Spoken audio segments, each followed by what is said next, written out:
ফরহাদ মাজার অনেক বিষয়ই আমাদের অনেক কিছু অনেক দিন ধরে শিখিয়ে আসছেন। তিনি আমাদের অনেকেরই শিক্ষক। আমাদের অনেকগুলো বিষয়ে পরিষ্কার করার ক্ষেত্রে এবং তার মতামত আমাদেরকে বিভিন্ন সময় আলো দেখিয়েছে, পথ দেখিয়েছে। আমরা জনাব ফরহাদ মাজার আপনাকে আমাদের অনুষ্ঠানে স্বাগত জানাই। আপনি আমাদেরকে সময় দিয়েছেন, সেজন্য আমরা আপনার প্রতি কৃতজ্ঞ। অনেক ধন্যবাদ খালেদ, অনেক ধন্যবাদ। হ্যাঁ, আপনি কেমন আছেন? আশা আমি করি ভালো আছেন সবাই জি মিলে। জি আমি ভালোই আছি। আমি ঠিক আছে। অনেকগুলি প্রশ্ন নিয়ে আজকে এসেছি আপনার কাছে ফরহাদ ভাই। আপনি আশা করব যে সর্বনাশ জি। আপনি আপনি আপনি আমাদের একটু আলো দেখাবেন। আমি যে কথাগুলি আপনি আসলে বলে আসছেন, লিখে আসছেন আপনার ফেসবুকে, সেখান থেকে একটু শুরু করি। আপনি কি বর্তমানে যে সরকার রয়েছেন, অর্থাৎ ডক্টর মোহাম্মদ ইউনূসের নেতৃত্বে যে অন্তর্বর্তী সরকার, তাকে কি আপনি অবৈধ মনে করেন? না, সেটা আমি অবশ্যই অবৈধ মনে করি। আপনি যদি মনে করেন যে প্রেজেন্ট কনস্টিটিউশনের অধীনে তিনি শপথ যদি না দিতেন, তাহলে এটা বৈধ সরকার হতো। কারণ আপনার পলিটিক্যালি এবং লিগালি দুটোই, যে গণ অভ্যুত্থানই বৈধতার ভিত্তি, রাজনৈতিক এবং আইনি দুটোই। এবং আপনি যখন গণ অভ্যুত্থান করার পরে আপনি নিজে ক্ষমতা দখল করলেন না, আপনি এই শেখ হাসিনার ফ্যাসিস্ট সংবিধানের অধীনে শপথ গ্রহণ করলেন সে সংবিধান রক্ষা করবার জন্য, আপনি অবশ্যই অবৈধ। লিগালি তো ডেফিনেটলি কোনো প্রশ্ন আসে না। কিন্তু আপনি এখানে কন্ট্রাডিকশন, যেটাকে বলা হিস্টোরিক্যাল কন্ট্রাডিকশনটা হলো এই, যে গণ অভ্যুত্থানের স্পিরিটটা তো তাতে চলে যাচ্ছে না সমাজে, এটা তো রয়েছে। ফলে আপনি টিকে আছেন যেহেতু দুটো কারণে, যেহেতু গণঅভ্যুত্থানের স্পিরিটটা এখনো সমাজে রয়েছে, কারণ একটা ঘটনা ঘটে গিয়েছে। আর সেকেন্ডলি আপনি টিকে আছেন যেহেতু সেনাবাহিনী আপনাকে সমর্থন করছে। কিন্তু এটা কোনো লিগ্যাল ফাউন্ডেশন নেই। আপনি এই সরকারের আইনি বৈধতাটা কি, খুব সিম্পল বলেন আমাকে। যদি আপনি বুঝে বলতে পারেন, আমি গ্রহণ করব। আমাদের বিচারপতিরা আছেন, আমি গ্রহণ করব। বাংলাদেশে কোনো আইনি লোক থাকলে আমি গ্রহণ করব, সমস্যা তো নাই। আমি আমি যেটাকে দেখি আর কি বৈধতা হিসাবে, সেটা হচ্ছে যে 5 আগস্টের পরে 6 আগস্ট প্রধান বিচারপতির নেতৃত্বে অ্যাপিলেট ডিভিশনের বিচারকদের কাছে এটা জানতে চাওয়া হয়েছিল যে বিশেষ অবস্থায় প্রধানমন্ত্রীর কাজটা প্রধান উপদেষ্টা করতে পারে কিনা, প্রধান উপদেষ্টা তার মতো করে উপদেষ্টা মনোনীত করতে পারে কিনা। তো সুপ্রিম কোর্টের সেই 6 বিচারক, প্রধান বিচারপতি সহ আরো 6 বিচারক, তারা সাইন করে জানালেন যে এটা তারা পারে। এইটা কি না, বৈধতা হিসাবে, এইটা কি না, না, বৈধতা হইতে পারে? আমি তো এটা দেখি নাই। তারা 106 অনুচ্ছেদ অনুযায়ী মত দিয়েছে, তারা জি শপথ গ্রহণ করতে পারে।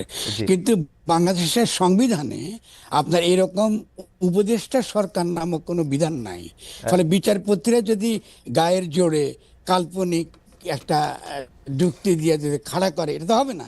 আপনাকে হয় পলিটিক্যাল, জনগণের অভিপ্রায়, যেটাকে আমরা গণসার্বভৌমত্ব বলি, যেটা আমাদের সংবিধানে রয়েছে, জনগণের অভিব্যক্তির পরম অভিপ্রায়, এটা আইনি এবং রাজনৈতিক উভয়ই। এটা আইনের ঊর্ধ্বে, কারণ জনগণই সার্বভৌম, ঠিক আছে তোকে। কিন্তু আমাদের কিন্তু বিচারপতিরা কিন্তু এটা করেনি। কোনো বিচারপতি বা কোনো রাজনৈতিক আপনার ব্যক্তি কিংবা কোনো আইন বিশেষজ্ঞ এটা নিয়ে আমার সঙ্গে কথা বলতে পারে। আমি যদি ভুলে আমি মেনে নেব। আমি সিম্পলি বলবো যে বাংলাদেশের সংবিধানে এরকম কোনো প্রকার উপদেষ্টা সরকারের বৈধতা নাই। না মানে প্রথম জাস্ট জানার জন্য ফরাদ ভাই, এইটা কি ভূতাপক্ষ বৈধতা, মানে এখন পর্যন্ত যদি না, আমি দেখছি যে চিফ জাস্টিস যে 6-7 লাইন লিখছেন, সেই 6-7 লাইনের মধ্যে এরকমটা ছিল যে, আমি যা বুঝছি আর কি, যে প্রধানমন্ত্রীর কাজটা প্রধান উপদেষ্টা চালা নিতে পারবেন, তারা একটা সরকার গঠন করতে পারবেন, এটা আমি বুঝছি স্পিরিট থেকে। এখন এটা যদি সংবিধানে নাও থাকে, এটা ভূতাপেক্ষ বা রেট্রোস্পেক্টিভ, যেটা আমরা আগেও দেখছি সংবিধান সংশোধন করে এটাকে দেওয়া, এটা দিলে এটা চলবে না মানে?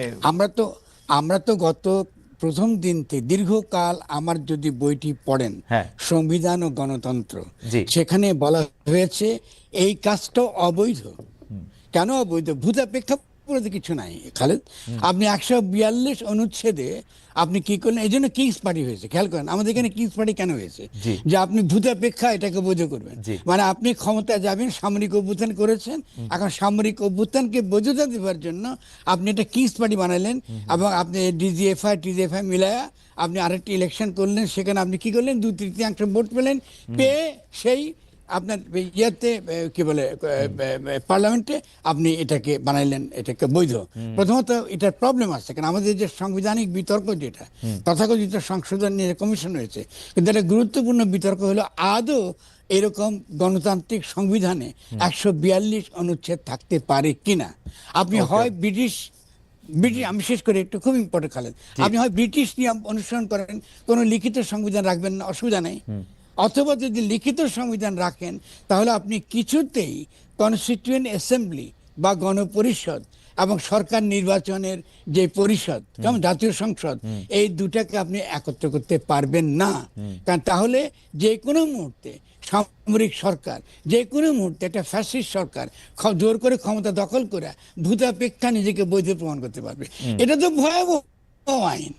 যদি আপনি এই বিচারপতিটা করে থাকে, সেই বিচারপতিকে আমি বলি অবিলম্বে তাকে আপনার উৎখাত করা উচিত। এরা তো এখানে ফ্যাসিস্ট শক্তিকে ক্ষমতা আনবার ব্যবস্থা করে দিচ্ছে। আমি একটা ছোট কথা বলি আপনাকে, দিল্লি যদি আপনার এরকম আরেকটা সরকার বানায় দিয়ে ভূতাপেক্ষা তাকে বৈধ করে, তো আপনি কি মানবেন? এটা তো ননসেন্স।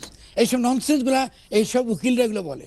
কারণ আমরা এই সরকারের মধ্যে কিছু কিছু উকিল ঢুকেছে, যে উকিলগুলো তারা উকিলি বুদ্ধি দ্বারা বাংলাদেশকে ধ্বংসের দিকে তারা নিয়ে চলে যাচ্ছে। এবং তারা কেন করেছে এটা তো আমি জানি। আমরা তো বাংলাদেশ থেকে এটা দেখতে পাচ্ছি ওদের ভূমিকাগুলো। কারণ আমরা যদি বাংলাদেশকে আজকে একটা দিল্লি লীলাক্ষেত্র আর মার্কিন যুক্তরাষ্ট্রের লীলাক্ষেত্র বানাতে চাই, তাহলে এদেরকে তো বিচার করতে হবে আগামী দিনে, কদিনের মধ্যে। একটা গণ অভ্যুত্থান ঘটেছে, আমরা সকলে মিলে আলোচনা করতে পারি এই গণ অভ্যুত্থানের পরে জনগণের জন্য সবচেয়ে ইতিবাচক দিকটা কি হতে পারে, আমরা সকলে আলোচনা করতে পারি। প্রত্যেক, সে বিএনপি বলুন কি জামাত বলুন কি, এমন কি আওয়ামী লীগের মধ্যে যারা রিয়েলি ইতিবাচক, দেশকে ভালোবাসে, যারা অনুশোচনা আছে, যারা একটা মনে করে যে গত 20 বছর কি 16 বছর এটা ঠিকমতো হয়নি, সকলকে মিলিত আমরা বাংলাদেশ বানাতে পারি। এই জন্য আমি শব্দটা ব্যবহার করছি গঠন। খেয়াল করেন, আমি তো আমার বইটা বেরিয়েছি 2023 সালে, গণ অভ্যুত্থান ও গঠন। তার আগে আমি ইনসাফ পার্টি, ইনসাফ কমিটি করেছি, করে বলেছি যে মানবাধিকারের দিক থেকে গণ অভ্যুত্থানটাই বাংলাদেশের জনগণ চায়। তো বিএনপি তো আমার কথা শুনে নাই। বিএনপি যখন শুনে নাই তখন ইয়াংরা এটা করেছে। তো বিএনপি, আমার তো কাজ লেখা। আপনি তো আমাকে একটাকে শিক্ষক বলেছেন, আমি তো শিক্ষকের ভূমিকা পালন করতে চাই। আমি তো বলতে চাই এটা করা দরকার, এটা করুন না, এটা করলে এটা, আমি তাই তো করে যাচ্ছি। বলুন, আমার তো সবচেয়ে ঝুঁকি নিয়ে আমি কথাগুলো বলছি। আর সেই জায়গাতে আপনি যখন গণ অভ্যুত্থানকে নস্যাৎ করছেন সংবিধানের কথা বলে, আইনের কথা বলে, তো অবশ্যই এর জবাবদিহিতা ডক্টর ইউনূসকে দিতে হবে। এটার জন্য ওয়াকরুজ্জামানকে জবাবদিহি বাংলাদেশের জনগণের কাছে করতে হবে, এবং বিচারপতিকেও এটার জন্য জবাবদিহি জনগণকে করতে হবে। আমি থাকতে পারবো, হয়তো আমি দেখবো না ওটা, কিন্তু এই জবাবদিহি তাদেরকে করতে হবে। কারণ আপনি একটা অবৈধ সরকার এইভাবে আপনি রাখতে পারেন না। আপনি হয় পলিটিক্যালি এটাকে রিজলভ করেন, অথবা আপনি আইনিভাবে রিজলভ করেন। আপনি যে মনে করেন ঠিক আছে আপনি গণঅভ্যুত্থান হয়নি, আপনি গণঅভ্যুত্থানের বিরোধী অবস্থান নিয়ে, তো ফাইন, আপনি দেখান কোন কনস্টিটিউশনের মধ্যে আপনি এরকম একটা সরকার আপনি বৈধ করতে পারবেন। এটা তো চলবে না। আপনি তো জনগণের জীবন নিয়ে ছিনিমিনি খেলতে পারেন না খালেদ। ফরাদ ভাই, আমি আমি আমি কিন্তু আপনার যুক্তিটা বুঝতে পারছি, কিন্তু আমার কাছে যেই জায়গায় একটু আপনার কাছে একটু বুঝতে চাই সেইটা হলো যে আপনি বলতেছেন যে সংবিধানটা আমরা ফেলে দিতে পারি, আমরা আমরা আমরা অন্যভাবে শপথ নিতে পারি, যেহেতু গণ অভ্যুত্থানে আমরা একটা জন অভিপ্রায় বা গণ অভিপ্রায় আমরা জানছি, তো আমরা তো এটা ফালা দিতে পারি। কিন্তু আমার প্রশ্ন, আমরা গণ অভ্যুত্থানের পরে কিন্তু শপথ লাগে না। এটা খালেদ, এটা একটু আচ্ছা ঠিক আছে, শপথটা বাদ দিলাম, এটা আমার স্লিপ, এটা আমার স্লিপ। না আমি একটা অ্যাড করি আপনাকে, আমি বুঝতে পারছি আপনি কি বলতে চাচ্ছেন। গণ অভ্যুত্থানের পরে যেটা লাগে সেটা একটা ঘোষণা, প্রোক্লেমেশন। ওকে, আপনি খেয়াল করেন, ছেলেরা প্রোক্লেমেশন দিতে চেয়েছে, তারপরেও তারা কিন্তু প্রোক্লেমেশন দিতে, তারা দ্বিতীয় অবৈধ কাজ করেছে। আরো খেয়াল করেন আপনি, কেন প্রোক্লেমেশন ইম্পর্টেন্ট। কোন প্রোক্লেমেশন, এটা একটা লিগ্যাল ফাউন্ডেশন। প্রোক্লেমেশনটা এই সরকার কিন্তু বৈধ করে দিত, যে কি যুক্তিতে তারা এই গণঅভ্যুত্থানটা করেছে। ফলে এই সরকার অবৈধ সব দিক থেকে। শুধু তাই না, আরেকটা কথা খেয়াল করে কিরকম ভয়ানক কাজ করেছে তারা ছাত্রদেরকে তো আপনার ঘোষণা করতে দেয়ই নাই, এবং এখনো দিচ্ছে না। তারপর শুন, আমি এটা একটা ছোট্ট কথা বলি, আপনার দর্শকরা ভালো বুঝবে। বাপে তো ছেলের নামকরণ করে না, করে কি না? তাহলে গণঅভ্যুত্থানের ফসল হয়েছে এই সরকার, তো এই সরকার কি করে আবার ঘোষণা দিবে? এটা হলো এই যে ননসেন্স কথাবার্তা তারা বলছে, আমরা একটা সকলে মিলা বৈশা একটা ঘোষণাপত্র বানাবো। আরে ভাই, এটা হয় না, হিস্ট্রি তো এরকম না। আপনি যেই ঘোষণা দেবে সেই ঘোষণা হিস্টোরিক্যালি যেটা দিবার ওটা দিতে হবে। তারপরেও কেন আপনি ছাত্রদেরকে ঘোষণা আপনি যদি দিতেন, আপনি একটা লিগ্যাল একটা আপনি ফাউন্ডেশন পাচ্ছেন। ছেলেরা তো এইটাই বলেছে যে আমাদের লিগ্যাল ফাউন্ডেশন দরকার, যে আমরা যে একটা ঘটনা ঘটলাম কদিন পরে যে আমাদেরকে আবার ধরে ফাঁসি দিয়ে ঝুলাবে না, তার গ্যারান্টি কি? আপনি কি মনে করছেন যে এই প্রক্লেমেশনটা হইলে একটা লিগ্যাল ফাউন্ডেশন পাবে এবং এটা একটা গ্যারান্টি পাবে? কোন একটা সরকার আইসা যদি এই প্রক্লেমেশন ফালায় দেয়, না, প্রক্লেমেশন ফালানো যায় না। সংবিধান, ফরহাদ ভাই সংবিধান ফালাই দিল কতবার? 15-16 বার। আইনের ঊর্ধ্বে। 15-16 বার। না না না, আপনি যেটা 142 আপনার তো করছে। সংবিধান- শেষ করে আপনি জি, উত্তর জি। দিচ্ছি। সংবিধান তো আপনি কখনোই লেখেনই নাই। হুম, আপনি তো 1972 সালে পাকিস্তানি সংবিধান লিখছেন। আপনি যে সংবিধান লেখার মানে কি লিগালি? আপনি স্বাধীন বাংলাদেশের জনগণের দ্বারা নির্বাচিত গণপরিষদের দ্বারা প্রণীত গঠনতন্ত্র। এটা লিগ্যাল, হিস্টোরিক্যাল, পলিটিক্যাল। আপনি ওটা করেন নাই। আপনি যাদেরকে পাকিস্তানের সংবিধান বানাবার জন্য পাঠিয়েছিলেন তারা এসে দাবি করলো আমরা বাংলাদেশের সংবিধান বানাবো। এটা মহা আনন্দের বিষয়। এটা তো অধিকার তো তাদের কেউ দেয় না। আপনি 1972 সংবিধান তো 72 সালের সংবিধান, কিন্তু 1972 প্রোক্লামেশন কিন্তু ভ্যালিড। প্রোক্লামেশন জনগণের অভিপ্রায়ের ভিত্তিতে হয়েছে এবং এটা মেনে নিয়েই আমরা যুদ্ধ করেছি এবং সেই প্রোক্লামেশনকে আন্তর্জাতিকভাবে মেনে নেওয়া হয়েছে। ফলে আমরা কখনোই সংবিধান প্রণয়ন করি নাই। আপনি এইটাও অনেকবার বলেছেন এবং আমরা দেখেছি 1972 সালে গণপরিষদ বিতর্কে কাছাকাছি কথা কিন্তু সুরঞ্জিত সেনগুপ্তও বলেছিলেন আসলে। এবং সুরঞ্জিত সেনগুপ্ত ছাড়াও অনেক তাত্ত্বিক বিভিন্ন সময় যখনই এটা নিয়ে আলোচনা হয়েছে তখন এটা নিয়ে কথা বলেছেন, আমরা এটা দেখেছি। আচ্ছা আমি একটু আগাই, কারণ অনেকগুলি বিষয় নিয়ে আপনার সাথে একটু কথা বলতে হবে। সেই ক্ষেত্রে আমি একটু বলতে চাই যে আপনি কি এই জায়গায় কোনো গ্যাপ দেখেন? ধরেন সংবিধানটা অধীনে শপথ নিল না বা একটা সরকার গঠিত হইল, আইন হিসাবে তখন কোনটা মানা হইতো? মানে বাংলাদেশে যে রেগুলার আইন আছে যেগুলি আসলে সো কল্ড সংবিধানের নামে যেগুলি এনাক্ট করা হয়েছে সেগুলি দিয়েই কি চলতো? মানে একই সিআরপিসি থাকতো, একই থাকতো? আমি খুব সহজ একটা ফর্মুলা দিয়েছি, আপনি ওটা আমার দেবেন। ওই যে আপনি একটু আবার যদি কষ্ট করে সেটা ছিল দুটা, একটা মাত্র আইন কথা বলতে হয়। সেটা হলো যে আমরা ক্ষমতা নিয়েছি জনগণের পক্ষে এবং আমরা জনগণের গণসার্বভৌমত্ব মানে পপুলার সভারেন্টি রিপ্রেজেন্ট করি। ফলে স্বভাবতই আমাদের হাতে সার্বভৌম ক্ষমতা এবং এখন থেকে দেশ আমাদের আদেশ অনুযায়ী চলবে বা ফরমান অনুযায়ী চলবে। কিন্তু যতক্ষণ পর্যন্ত, এটা হলো ইম্পর্টেন্ট প্রশ্ন, যতক্ষণ পর্যন্ত না আমরা নতুন গঠনতন্ত্র প্রণয়ন করতে না পারছি ততদিন পর্যন্ত বিদ্যমান আইনই চলবে। বিদ্যমান আইনে কার্যকরী থাকবে শুধুমাত্র যে সকল আইন আন্তর্জাতিক মানবাধিকারের সঙ্গে সংগতিপূর্ণ নয় সেসব আইনগুলো বাতিল হয়ে যাবে। খুব সিম্পল। আমি তো এই ফর্মুলা প্রথম দিন থেকে দিয়েছি। আপনি খুব সিম্পলি বলতে পারেন যে আমরা যে আইন আছে সেই আইন দ্বারাই চলবো যতদিন পর্যন্ত আমরা নতুন গঠন প্রণয়ন করতে না পারছি। কিন্তু আমরা শুধুমাত্র সেই আইনগুলো বাতিল হয়ে যাবে। যেমন ধরুন আপনি র্যাব বিলুপ্ত হয়ে যাবে, আপনাকে ডিজিটাল সিকিউরিটি অ্যাক্ট বিলুপ্ত হয়ে যাবে। যা কিছু আইন আন্তর্জাতিক মানবাধিকারের সঙ্গে এই সংগতিপূর্ণ নয়, ওটা আমাদের প্রধান বিচারপতি ঠিক করবেন যে কোনটা সংগতিপূর্ণ কোনটা অসংগতিপূর্ণ। একটা লাইনের ঘোষণার দ্বারা আপনি অতি সহজে একটা বৈধ সরকার গঠন করতে পারতেন। কিন্তু ডক্টর ইউনূস বারবার বলা সত্ত্বেও আমাদের কথা তিনি শুনেন না এবং দেশকে এখন 6 মাসের মুখে তিনি একটা মহাবিপদের মধ্যে ঠেলে দিয়েছেন। আচ্ছা এটা খুব খারাপ কথা। আচ্ছা এটা একটু জানার জন্য যে এই যে যারা এখন ক্ষমতায় আসেন অর্থাৎ ডক্টর মোহাম্মদ ইউনূস বা যে উপদেষ্টা পরিষদ, তাদেরকে কে নিয়োগ দিত তৈলে বা কে নিয়োগ দিয়েছে বা কার মাধ্যমে তারা নিয়োগপ্রাপ্ত হইলেন? তখন তারা নিয়োগ পেতেন শুধুমাত্র গণ অভ্যুত্থানের পক্ষে যিনি ফরমান দিচ্ছেন। আপনি সামরিক আইন কি করে হয় খেয়াল করেন, সামরিক আইনে কে নিয়োগ দেয় খেয়াল করেন। ডক্টর ইউনূসই সকল নিয়োগ দিতেন। এখন ডক্টর ইউনূস কিন্তু নিয়োগ দিচ্ছেন না, দিচ্ছে কিন্তু প্রেসিডেন্ট অথবা অন্য কেউ, কারণ তিনি তো প্রেসিডেন্টের উপদেষ্টা। তার তো আসলে কোনো লিগ্যাল ভিত্তি নেই। উনি যে কোনো নির্দেশ দিবেন তার তো কোনো কিছু, তার কোনো লিগ্যাল ভিত্তি নেই। আমি তিনি এতগুলো কমিশন করেছে, আপনি খেয়াল করেন। আমি বলছি সংবিধান সংরক্ষণ করব, আবার আমি সংবিধান কমিশন বানিয়েছি। আরে তোমাকে সংবিধান কেমন তুমি সংশোধন করবা? তুমি তো শপথই নিয়েছো সংবিধান রক্ষা করার জন্য, ঠিক না? রাইট না ফরহাদ ভাই, একটু পিছন থেকে বুঝতে চাই, মানে ডক্টর মোহাম্মদ ইউনূসকে কে নিয়োগ দিবে তখন বা কিসের ভিত্তিতে? ডক্টর ইউনূসের নিয়োগ দেওয়ার দরকার তো নাই। আরে আশ্চর্য ব্যাপার, তিনি তো গণ সার্বভৌমত্বের প্রতিনিধি, তিনি জনগণের দ্বারা নির্বাচিত। এটা আমি বারবার বলেছি। তাকে রক্ত দিয়ে জনগণ নির্বাচিত করেছে। তিনি সকলের ঊর্ধ্বে, তিনি পপুলার সভারেন্টির প্রতীক, তিনি জনগণের প্রতীক। Okay.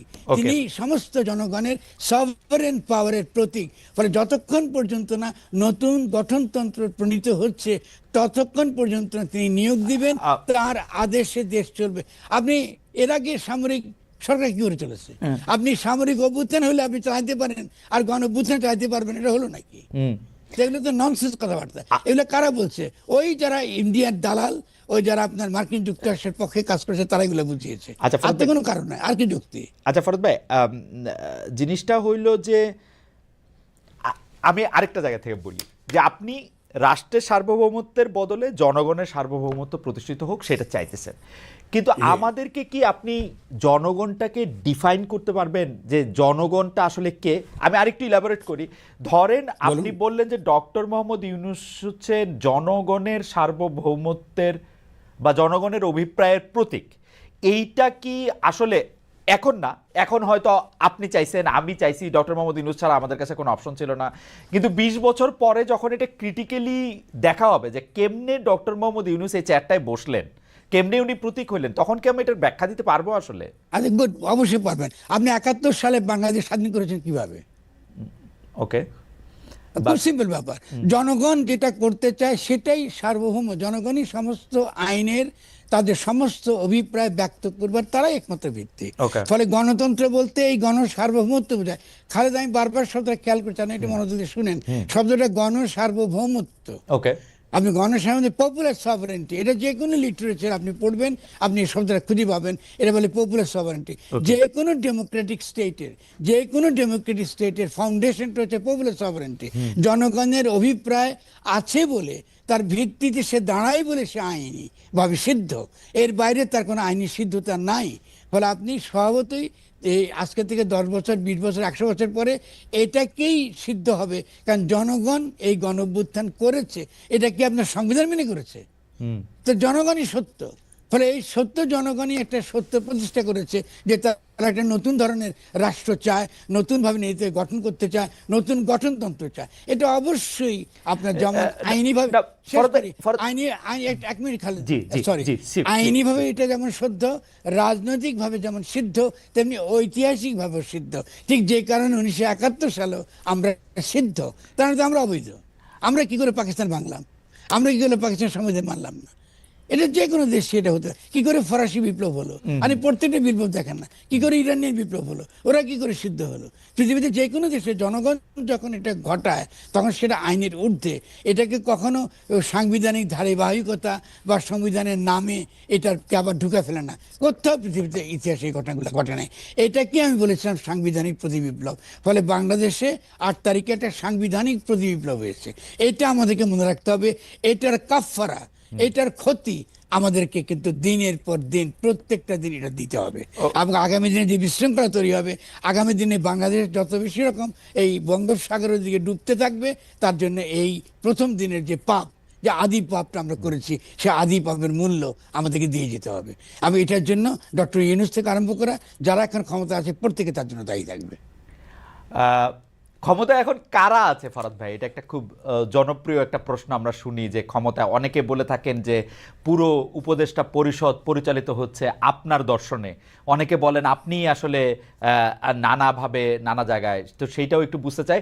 আর আরেকটু যদি ইলাবোরেট করেন, মানে আমার অজ্ঞতা ক্ষমা করবেন, কিন্তু আরেকটু যদি ইলাবোরেট করেন, মানে আমরা এই জনগণটাকে কোনো কি আকৃতি, প্রকৃতি, স্বভাব, লিঙ্গ, বৈচিত্র্য কোনো কিছু দিয়ে কি আমরা আসলে মাপতে পারবো? মানে আগামীকাল যদি কোনো একটা জনগণ ঠিক করে যে বাংলাদেশে কোনো বইমেলা হবে না, বাংলাদেশে কোনো, ধরা যাক যে বাংলাদেশে কোনো ঈদের নামাজ হইতে পারবে না, কোনো একটা জনগণ যদি ঠিক করে, এই জনগণটা আসলে আমরা কিভাবে মাপবো? বা সরকার, আমি উত্তর দিচ্ছি, আপনি একটু খুব খুব ভালো প্রশ্ন।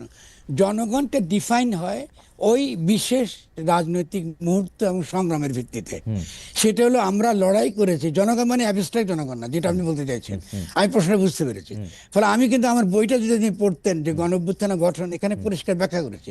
জনগণ মানে বাংলাদেশের এই আমরা যে 2024 সালে, সেটা হলো আমরা একটা ফ্যাসিস্ট শক্তির বিপরীতে আমরা জনগণ যারা লড়াই করেছি ফ্যাসিস্ট শক্তির বিরুদ্ধে, বিদ্যমান সংবিধান এবং বিদ্যমান রাষ্ট্র ব্যবস্থার বাংলার বিরুদ্ধে যারা লড়েছে এবং এই রাষ্ট্র ব্যবস্থা যারা ক্ষমতাসীন তাদেরকে উৎখাত করেছে তাদেরকে জনগণ বলা হয়। জনগণ মানে অ্যাবস্ট্রাক্ট কিছু না। ফলে নতুন যে গঠনতন্ত্র, নতুন যে অর্ডার, পুরনো ব্যবস্থা বা পুরনো অর্ডার ভেঙে গিয়েছে এবং নতুন অর্ডার তৈরি হবার বাস্তবতা তৈরি হচ্ছে। সেই নতুন অর্ডার তৈরি হবার বাস্তবতাকে যারা পূর্ণাঙ্গ রূপ দেয় তারাই হচ্ছে জনগণ। ফলে আপনি গণ অভ্যুত্থান ইটসেলফ লেজিটিমেট, ইটসেলফ একই সঙ্গে এটা রাজনৈতিকভাবে লেজিটিমেট, আইনিভাবে, বারবার আমি এই কথা জোর দিচ্ছি খুব ইম্পর্টেন্ট বোঝার জন্য। ফলে জনগণ হলো ওই যে 5ই আগস্টে আমরা যারা গণ অভ্যুত্থান করেছি এটা তারাই করবে। এখন তারপরে আপনি কি বলতে পারেন, তাহলে তো অন্যদের সমর্থন নাও করতে পারে, ভেরি গুড। সেই জন্য তাদের উচিত হবে যখনই তারা নতুন গঠনতন্ত্র প্রণয়ন করবে তারা কোনো কমিশন করবে না, তারা ইমিডিয়েটলি একটা গণ গঠনতন্ত্র প্রণয়ন প্রক্রিয়ার মধ্যে তারা কি করে যুক্ত হবে। এটাকে বলা হয় কনস্টিটিউটিভ কাউন্সিলস, মানে বিভিন্ন জায়গায় তারা সরাসরি জনগণের সঙ্গে কথা বলবে এবং জনগণকে বলবে যে তোমরা আসলে কি ধরনের বাংলাদেশ চাও। তোমরা একটা গণ অভ্যুত্থান করেছো, যে পুরনো যে অর্ডার, পুরনো যে ব্যবস্থা, পুরনো যে সংবিধান এটা বাতিল হয়ে গিয়েছে, এখন তোমাদের অভিপ্রায় কি, কি ধরনের নতুন সংবিধান তোমরা চাও। ফলে আপনাকে অবশ্যই জনগণের কাছে যেতে হবে, সেটা উপজেলা পর্যায়ে, গ্রাম পর্যায় থেকে শুরু করে জেলা পর্যায়ে। আপনি জনগণ, এমনকি খালিদ মহিউদ্দিন তার কথা শুনতে হবে, কারণ তার অভিপ্রায় জনগণের অন্তর্গত। মানে মোটামুটি ভাবে কি 17 কোটির কথাই শুনতে হবে না কোনো রিপ্রেজেন্টেশন থেকে? না, এটা প্রক্রিয়া, প্রক্রিয়া মানে কি, আপনি কথা বলবেন, কথা বলে শুনবেন এবং তাদের প্রতিনিধির মাধ্যমে শুনতে পারেন, সরাসরি শুনতে পারেন। এটার অনেক পদ্ধতি আছে। একটা হলো যে সমাজে এই নতুন গঠনতন্ত্র সম্পর্কিত বুদ্ধিবৃত্তিক আলাপ আলোচনা চলছে, সেখানে তো আপনি জনগণের অভিপ্রায় দেখতে পারেন। আপনি বিভিন্ন রকম আপনাদের টেলিভিশন শোতে আলোচনা চলছে, সেখান থেকে আপনি গঠনতান্ত্রিক প্রক্রিয়া বুঝতে পারবেন। কিন্তু যারা প্রান্তিক, যাদের কণ্ঠস্বর শোনা যায় না, যাদের কথা আমরা সাধারণত শুনি না, গ্রামের মানুষ, এদের কথা শোনার জন্য আপনাকে এক্সট্রা এফোর্টস নিতে হবে। এই জন্য আমি উপজেলার কথাটা বললাম।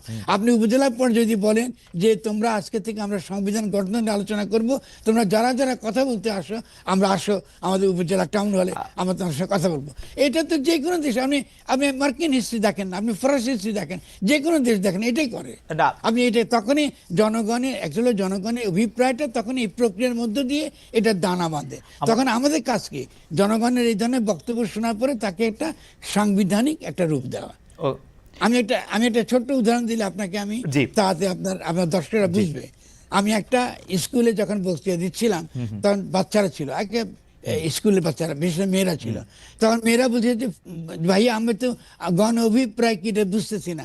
অভিপ্রায় মানে ইচ্ছা, তো আমাদের ইচ্ছা কেমন সংগঠনে ব্যক্ত হবে। তো আমি তাকে বলছিলাম, একটা ছোট্ট কথা বলো আমাকে, তুমি কি বড়ই আচার খেতে পছন্দ করো? হ্যাঁ করি। তুমি কি কুলের আচার, জলপাইয়ের আচার পছন্দ করো? হ্যাঁ করি। তেঁতুলের আচার? হ্যাঁ করি। তো এটাই কিন্তু অভিপ্রায়, তোমার ইচ্ছাটা অভিপ্রায়। তো এটা কি করে সংবিধানে আনবেন আপনি? খুব সিম্পল। তাকে নেক্সট প্রশ্ন করলাম, তোমার এলাকায় কোনো তেঁতুলের গাছ, কিন্তু বড়ই গাছ কি এরকম কোনো জলপাইয়ের গাছ আছে? সে বলছে যে নাই। আপনি অটোমেটিক্যালি আপনি যে গঠনতন্ত্রে যে আইনটা থাকবে সেটা প্রাণ প্রকৃতি বিনাশ করে এমন কোনো আইন বা নীতি রাষ্ট্র প্রণয়ন করতে পারবে না। এই হলো আইনি ভাষা। আর অভিপ্রায়টা হলো ওই বাচ্চাটা যেটা বলছে আমি তো বড়ের আচার পছন্দ করি, তেঁতুলের আচার পছন্দ করি, এইটার অভিপ্রায়টা সে তার ভাষাটাকে আপনি ট্রান্সলেট করলেন ইন্টু লিগাল আপনার আইন।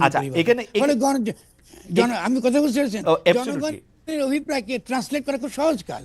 এটা পৃথিবীতে বহু দেশ হয়েছে, সারাক্ষণই হচ্ছে। আচ্ছা, অ্যাবসলিউটলি। আপনি প্রক্রিয়ার কথা বলছিলেন, আপনি কি চাচ্ছেন যে এই প্রক্রিয়াটা কোন একটা টাইম ফ্রেমের মধ্যে, ধরা যাক 3 মাস 4 মাস বা 5 মাসের মধ্যে এটা হয়ে যাক, নাকি এই প্রক্রিয়াটা একটা শিক্ষণের মধ্যে চলতে থাকুক 10-12 বছর, 15 বছর? না, এটা অবশ্যই না। আপনি ডেফিনেটলি ধরুন আজকে যদি আপনি এটা যদি বোঝাতে পারেন পলিটিক্যাল পার্টিগুলোকে, সকলকে মিলিয়ে এটা করতে পারতেন, তাহলে কিন্তু আপনি 1 বছরের মধ্যে কি 2 বছর, ম্যাক্সিমাম 2 বছর এটা হয়ে যেতে পারতেন।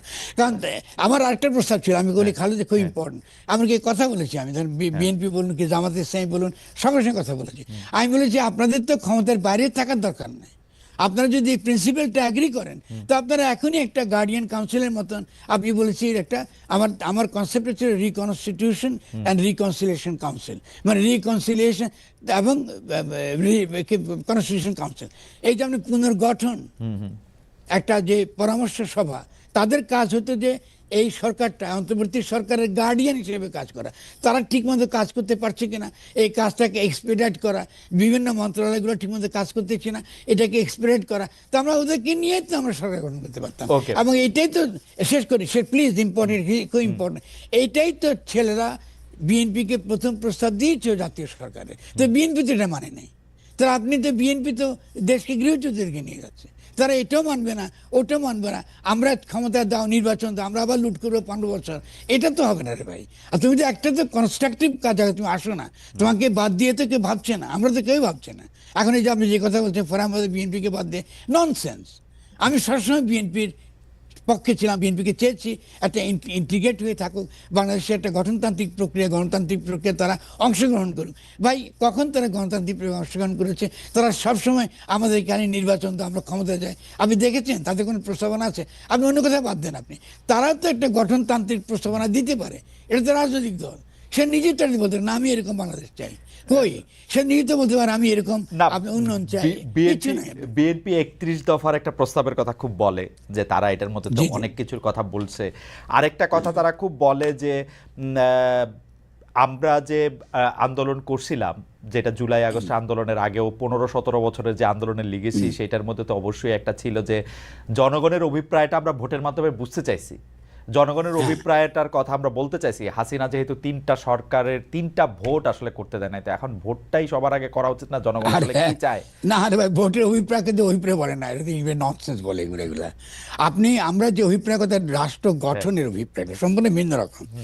আর তাদের যে দফা দেখেছি, সে দফার আমি তো 7 কিস্তির সমালোচনা লিখেছি, এটা আমার চিন্তা পত্রিকায় রয়েছে। তারা তো একটা উত্তর দেয় না, তারা কোনো সামাজিক বিতর্কে অংশগ্রহণ করে না। ফলে আপনি খালি ভোট দাও, আমার ভোটের অধিকার চাই। আরে ভাই আমার তো খাওয়ার অধিকার আছে, আমার তো পরিবেশ রক্ষার ব্যাপার আছে, আমার নদীর থেকে দখল মুক্তের অধিকার আছে, আমার সমুদ্রকে বিষাক্ত করছে তার অধিকার আছে, আমার স্বাস্থ্য রক্ষার অধিকার আছে। কিন্তু ফরদ ভাই আপনার কাছে কি মনে হয় না যে আপনি প্রাণ আর প্রকৃতিকে বাঁচানোর জন্য বা প্রাণ আর প্রকৃতি ধ্বংস করতে পারবেন না বলে যে আইন করতে চাইতেছেন আজকে থেকে, তো না এইটা আপনার 30-40 আমি জানি না আরো কত বছর, কারণ মানে এটা আপনার কত বছরের রাজনীতি কবিতা লেখার পাশাপাশি এইটা আপনার কত বছরের এটার অভিপ্রায়।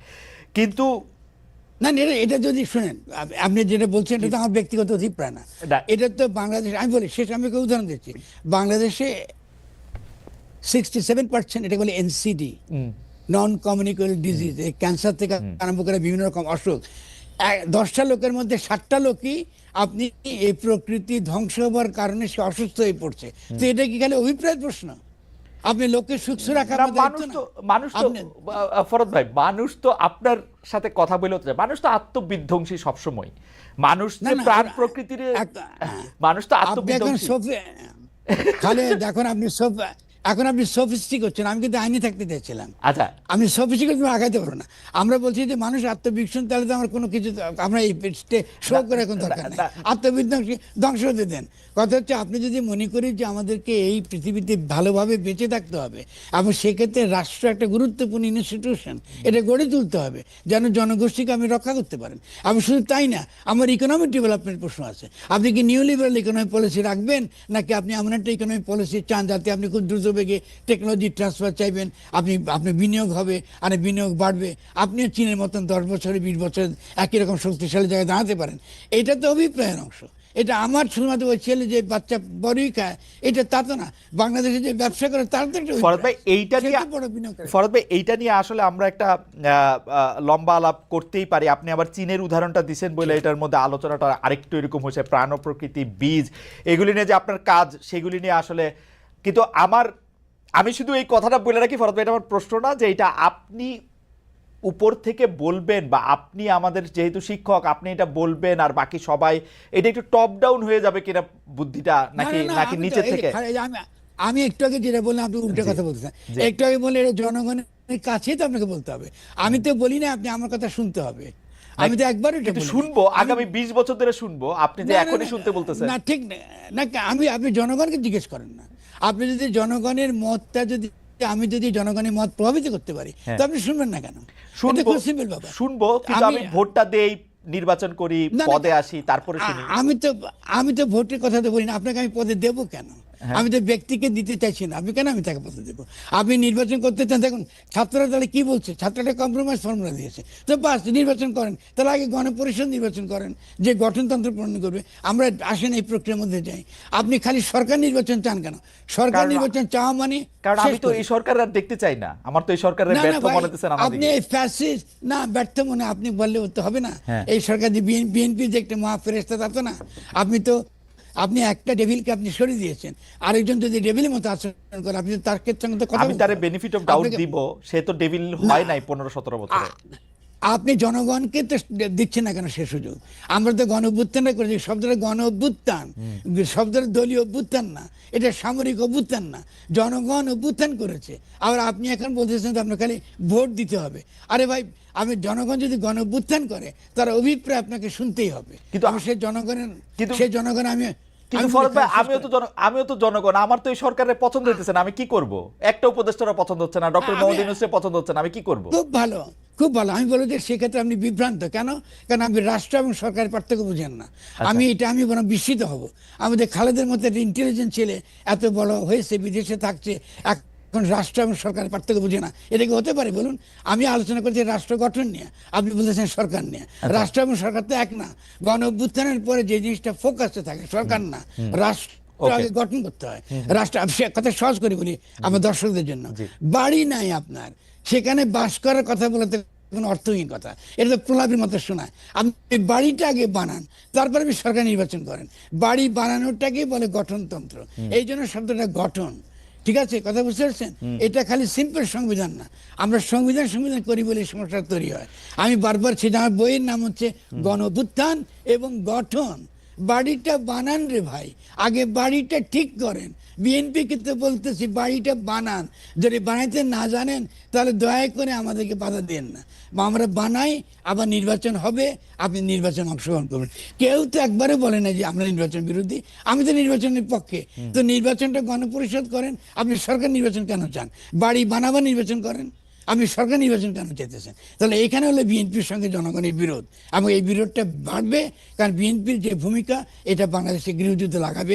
বাংলাদেশের আগামী গৃহযুদ্ধ লাগে, এটার জন্য বিএনপি 100% তার জন্য দায়ী।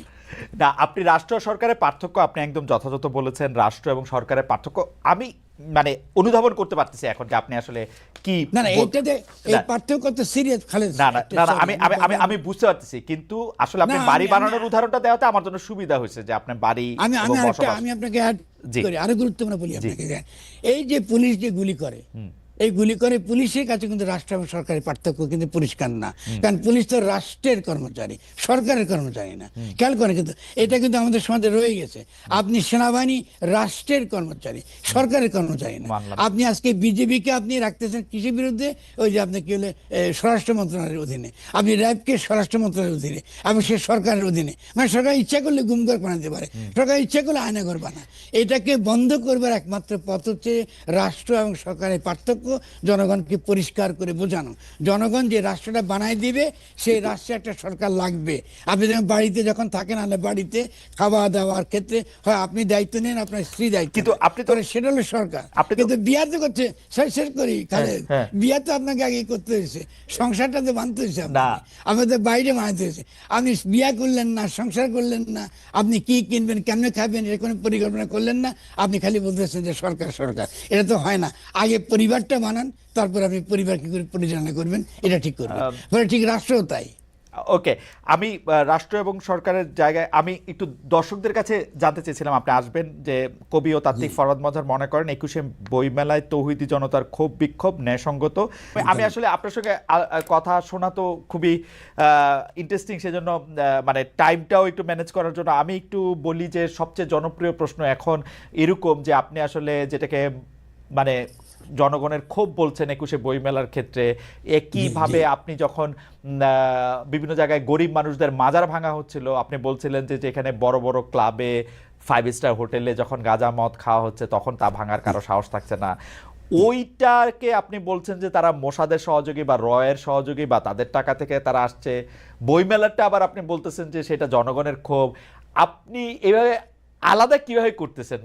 মানে আলাদা করছি, করছি আমি, খুব সিম্পল, খুব ভালো প্রশ্নটা। জি। আলাদা করছে কারণ বইমেলায় তারা প্রতিবাদ করতে গিয়েছে একজন লেখিকা, যিনি আসলে লেখিকার স্বাধীনতা আকারে বই করেন না, কারণ তিনি সুস্পষ্টভাবে এই বাংলাদেশের জনগণের স্বার্থের বিরুদ্ধে, এবং তিনি দিল্লির স্বার্থ তিনি রক্ষা করেন।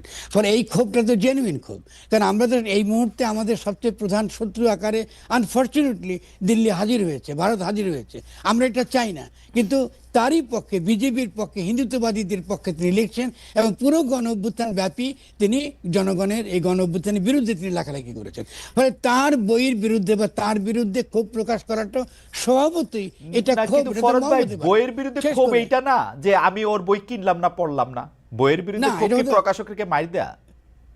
প্রকাশ করতে মানতে না, আপনি তো ভুল করছেন, প্রকাশক এখন মার দিচ্ছে, তারা তো আপত্তি করতে, আপনি পুরো ভিডিও দেখেন না তাহলে? না, দেখছি। আমি পুরো মানে মায়ের, না না, আমি বলি এই যে স্লোগান দেওয়া, তাকে এখান থেকে তাড়াই দিতে হবে, তাকে বকা দিতে হবে, তাকে গালি দিতে না, হবে, পুলিশ দিয়ে সেটা না, করতে হবে।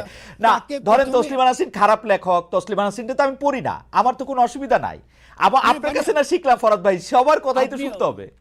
না না, আপনি এখানে ভুল, বিরাট ভুল করতেছেন। আচ্ছা, তাহলে বলছি। বলেন, বলেন, আমি তো তসলিমা নাসরিনের নামও নিই নাই। জি। আমার কাছে তসলিমা নাসরিন কি লেখক কি লেখক না, ইররিলেভেন্ট। Okay. আমার কাছে পুরো দেশের এখনকার জন অভ্যুত্থানের পরে এই যে গণ সার্বভৌমত্বের কথাটা বলছি, এই গণ সার্বভৌমত্বের চ্যালেঞ্জ আকারে আসছে দিল্লি, চ্যালেঞ্জ আকারে আসছে আপনার দিল্লির এজেন্ট এবং বাংলাদেশের জনগণের সমস্ত দুশ্মন সকলে, ইনক্লুডিং ট্রাম্প কি যে কেউ, Okay. সে আমার শত্রু, আমার দুশ্মন। ফলে কেন আমি তাকে লেখিকার স্বাধীনতার নামে আমি আসলে এই ধরনের শক্তিকে আমার দেশের ভিতরে ঢুকতে দেব? আমি তো মনে করি এটা অবশ্যই এজেন্সিগুলোর বিরাট ধরনের ব্যর্থতা, এটা তো হতে দেওয়া উচিত না। এটা তো ডেফিনেটলি একটা জাতি জনগোষ্ঠীর সঙ্গে এটা নিয়ে বিশ্বাসঘাতকতা করছেন, যখন একটা জনগণ এটা ক্ষোভ জানাতে গেছে যে এটা তো হতে পারে না। একটা আমার শুধু তাই না, বই দিক থেকে এটা দেখো, এটা অতীব মূল্যবান একটা ভালো বই, তাও তো নয়। কিন্তু আপনি গিয়ে কি করেন, আপনি সেখানে জয় বাংলা স্লোগান দিলেন এবং গিয়ে ছেলেদের গালে আপনি থাপ্পড় মারলেন। তো আপনি তো এটাকে আবার বলতেছেন আরে ভাই, আমি দেশটা চালাবো কি করে, আমার দেশকে না ফরহাদ ভাই, আমরা একটা একটা করে কথা আসি। ফরহাদ ভাই, বলুন। ও হচ্ছে হিন্দুত্ববাদের কথা বলে, ও বিজেপির স্বার্থ দেখে ও এটা নিয়ে একটা বই লিখছে। তো এই কথা তো গত 17 বছর ধরে হাসিনা কতবার বলে আসছে, মানে ওই স্বার্থ দেখা, ওই বলা। কিন্তু হাসিনা তো থাকতেই পারে নাই, মানে এই শক্তিটারে। আমি আপনাকে উত্তর দিচ্ছি জি, খালেদ। জি। আপনি তসলিমার বই বাংলাদেশে কি আর কোথাও বিক্রি হয় না? হ্যাঁ, হ্যাঁ, হয়। হ্যাঁ। আপনি ওখানে গিয়ে কে তসলিমার বিরোধিতা করছে? না। করে নাই। আপনি 21শে বই মেলা আপনি ভুলে গেছেন। 21শে বই মেলা ইজ ভেরি ইম্পর্টেন্ট। এটা আমাদের রাজনৈতিক সত্তার সঙ্গে যুক্ত, এটা আমাদের পলিটিক্যাল এক্সিস্টেন্সের সঙ্গে যুক্ত।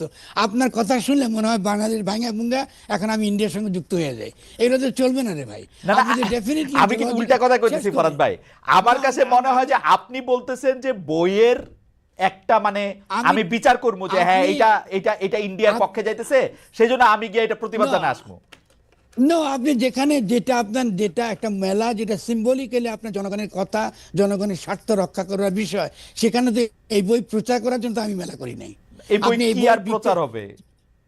এই তো আমি যে এখন কি আমি আপনাকে বলবো আপনি এটা আমি ভারতীয় এজেন্ট, এটাকে বলা ভালো লাগবে?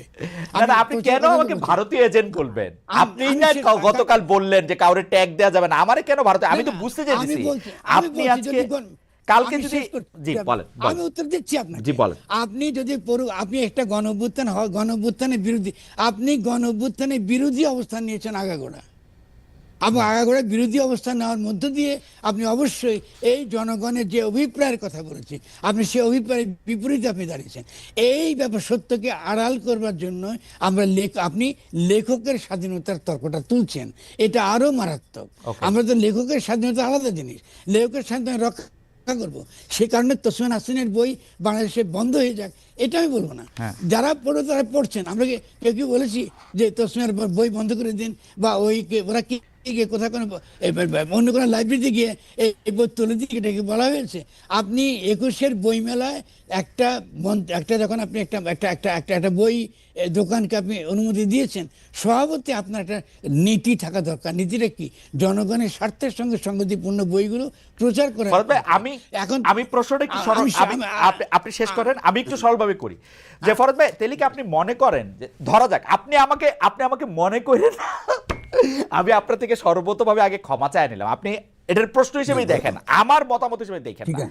আপনি কি এটা মনে করেন না যে গণ অভ্যুত্থানের বিরুদ্ধে যদি কেউ লিখে, সে মানে সে কি আর লিখতে পারবে না জীবনে বাংলাদেশে, বা বইমেলায় বই প্রকাশ না, করতে আমি পারবে বলি না?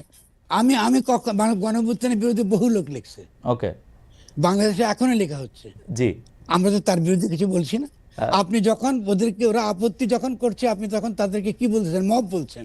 আপনি তাদের ক্ষোভটাকে আপনি আনেন নাই। Okay. আপনি তো বলতে পারতেন, আলোচনা করতে পারতেন। আপনি সেটা না করে আপনি এটাকে মব বলে আপনি তাকে চিহ্নিত করছেন। আমি ওটারই প্রতিবাদ করছি। Okay. আমি তো বলি নাই, আমি তো এর আগে দেখুন, তসমিন নাসরিনের বইটা বন্ধ হোক বা ওখানে বিক্রি না হোক, এটা তো আমি বলি নাই। আচ্ছা। আমি বলেছি আপনি যখন এটা করেছে, আপনাকে জনগণ যখন ক্ষোভ প্রকাশ করতে গেছে, এটাকে আপনি মব বলছেন, এটার আমি আপত্তি করেছি। ফলে আমার মনে হয় আমার ওকে ওকে ওকে, তাহলে এইবার আমি বুঝতে পারছি।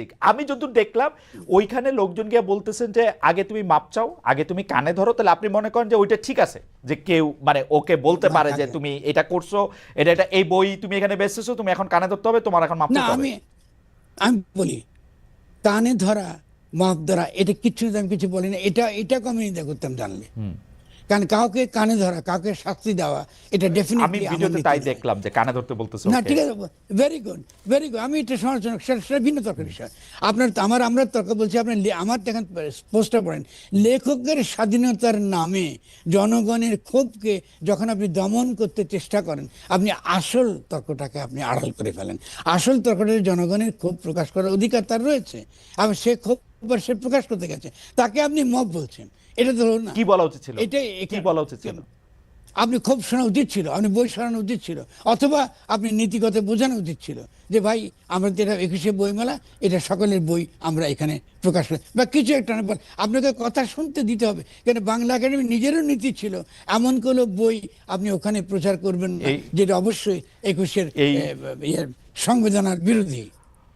ফরহাদ ভাই, আমি আমি আমি আমি আপনার একজন, এটাকে কি বলে, আমি এই পলিটিক্যাল পার্ট থেকে না, কিন্তু অন্য জায়গায়, কারণ ওগুলি আমি একটু, যেহেতু আমার বুদ্ধিশুদ্ধি কম, আমি একটু কম বুঝি, কিন্তু আমি আপনাকে পড়ি, আমি আপনাকে একটা লম্বা সময় ধরে আপনাকে পড়া, তো আমি এই জীবনে কোনোদিন এরকম পাইলাম না যে আপনি কোনো লেখারে কোনো একটা নীতিমালার মধ্যে দিয়ে নিতে চান, এরকম আমি জীবনে বুঝি নাই ফরহাদ ভাই, যে এটা বাংলা একাডেমি নীতিমালা হোক, ধর্মীয় নীতিমালা, কিচ্ছুর মধ্যে দিয়ে আপনি নিতে চান, এটা আমার জীবনে মনে হয় নাই। না, কেন নিতে যাবো না? আমি তো লিবারেল না, দিকে সন্দেহ নাই।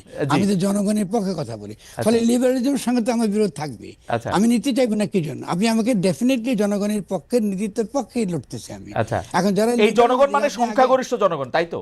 মানে ডেফিনেটলি সাধারণ মানুষ, যারা যাদের আমরা বলি না, যাদের কথা আমরা শুনতে চাই না, অর্থাৎ 90%, দমন করি, অর্থাৎ 90% ডেফিনেটলি 90% মানুষের।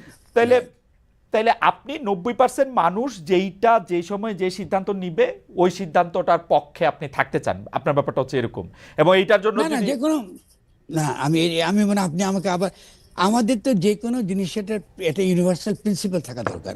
ইউনিভার্সাল প্রিন্সিপালটা হচ্ছে যে একটা জনগোষ্ঠীর তার কিছু সঙ্গত ক্ষোভ বিক্ষোভ থাকবেই, ঠিক আছে না?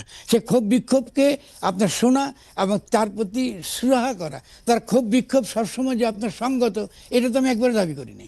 কিন্তু ক্ষোভ বিক্ষোভ শোনাটাই হচ্ছে রাষ্ট্রের কর্তব্য, ক্ষোভ বিক্ষোভ শোনাটাই আমাদের কর্তব্য। কিন্তু আপনি ক্ষোভ বিক্ষোভ না শুনে আপনি যখন মব দিয়ে ট্যাগ দেন, তখন এটা হয়ে যায় বিপজ্জনক। আপনি যে মব দিয়ে ট্যাগ দিবেন কি জন্য? আপনি যদি মনে করেন, আপনি যদি তখন সে গিয়া ওকে কান ধরতে বলছে, আপনি না তুমি এটা করতে পারো না, এটা বিচার করার অধিকার তোমার নাই, তুমি বাংলা একাডেমি আছে, তার প্রশাসন আছে, সেখানে গিয়ে তুমি নালিশ করো, that is the different thing altogether. কিন্তু আজকে সকলে মিলা তথাকথিত সেকুলাররা হঠাৎ করে ঝাঁপায় পড়ছে যে আজ এই মাদ্রাসার ছেলে, এর আগে দেখেছি আমরা, মাদ্রাসার ছেলে দেখলে এরা সব জঙ্গি, মাদ্রাসার ছেলে দেখলে এগুলো সব আপনার, এটা তো হতে পারে না। এই ধরনের ট্যাগিংটা তো খুব খারাপ। না, শুধু মাদ্রাসার ছেলে দেখলে জঙ্গি, তো ব্যাপারটা এরকম না। আপনাকে তো এইটাও লিখতে হচ্ছে যে আগে যেমন এরকম একটা ট্যাগ দেওয়া হচ্ছে, এখন একটা হিন্দু দেখলেই সে ভারতের দালাল, একটা মন্দির দেখলে একটা, ওইটাও তো আপনারা বলতে হইতেছে আসলে, মানে মানে এবং ক্রমাগতভাবে আপনার এটা বলতে হচ্ছে, অনেক মানুষের নিন্দা সহ্য করতেছে, কিন্তু আপনি এটা স্পষ্ট বলতেছেন যে আগে যেমন ওদেরকে ট্যাগ দেওয়া হয়তো, এরকম ট্যাগ এখন হিন্দুদের দেওয়া হচ্ছে।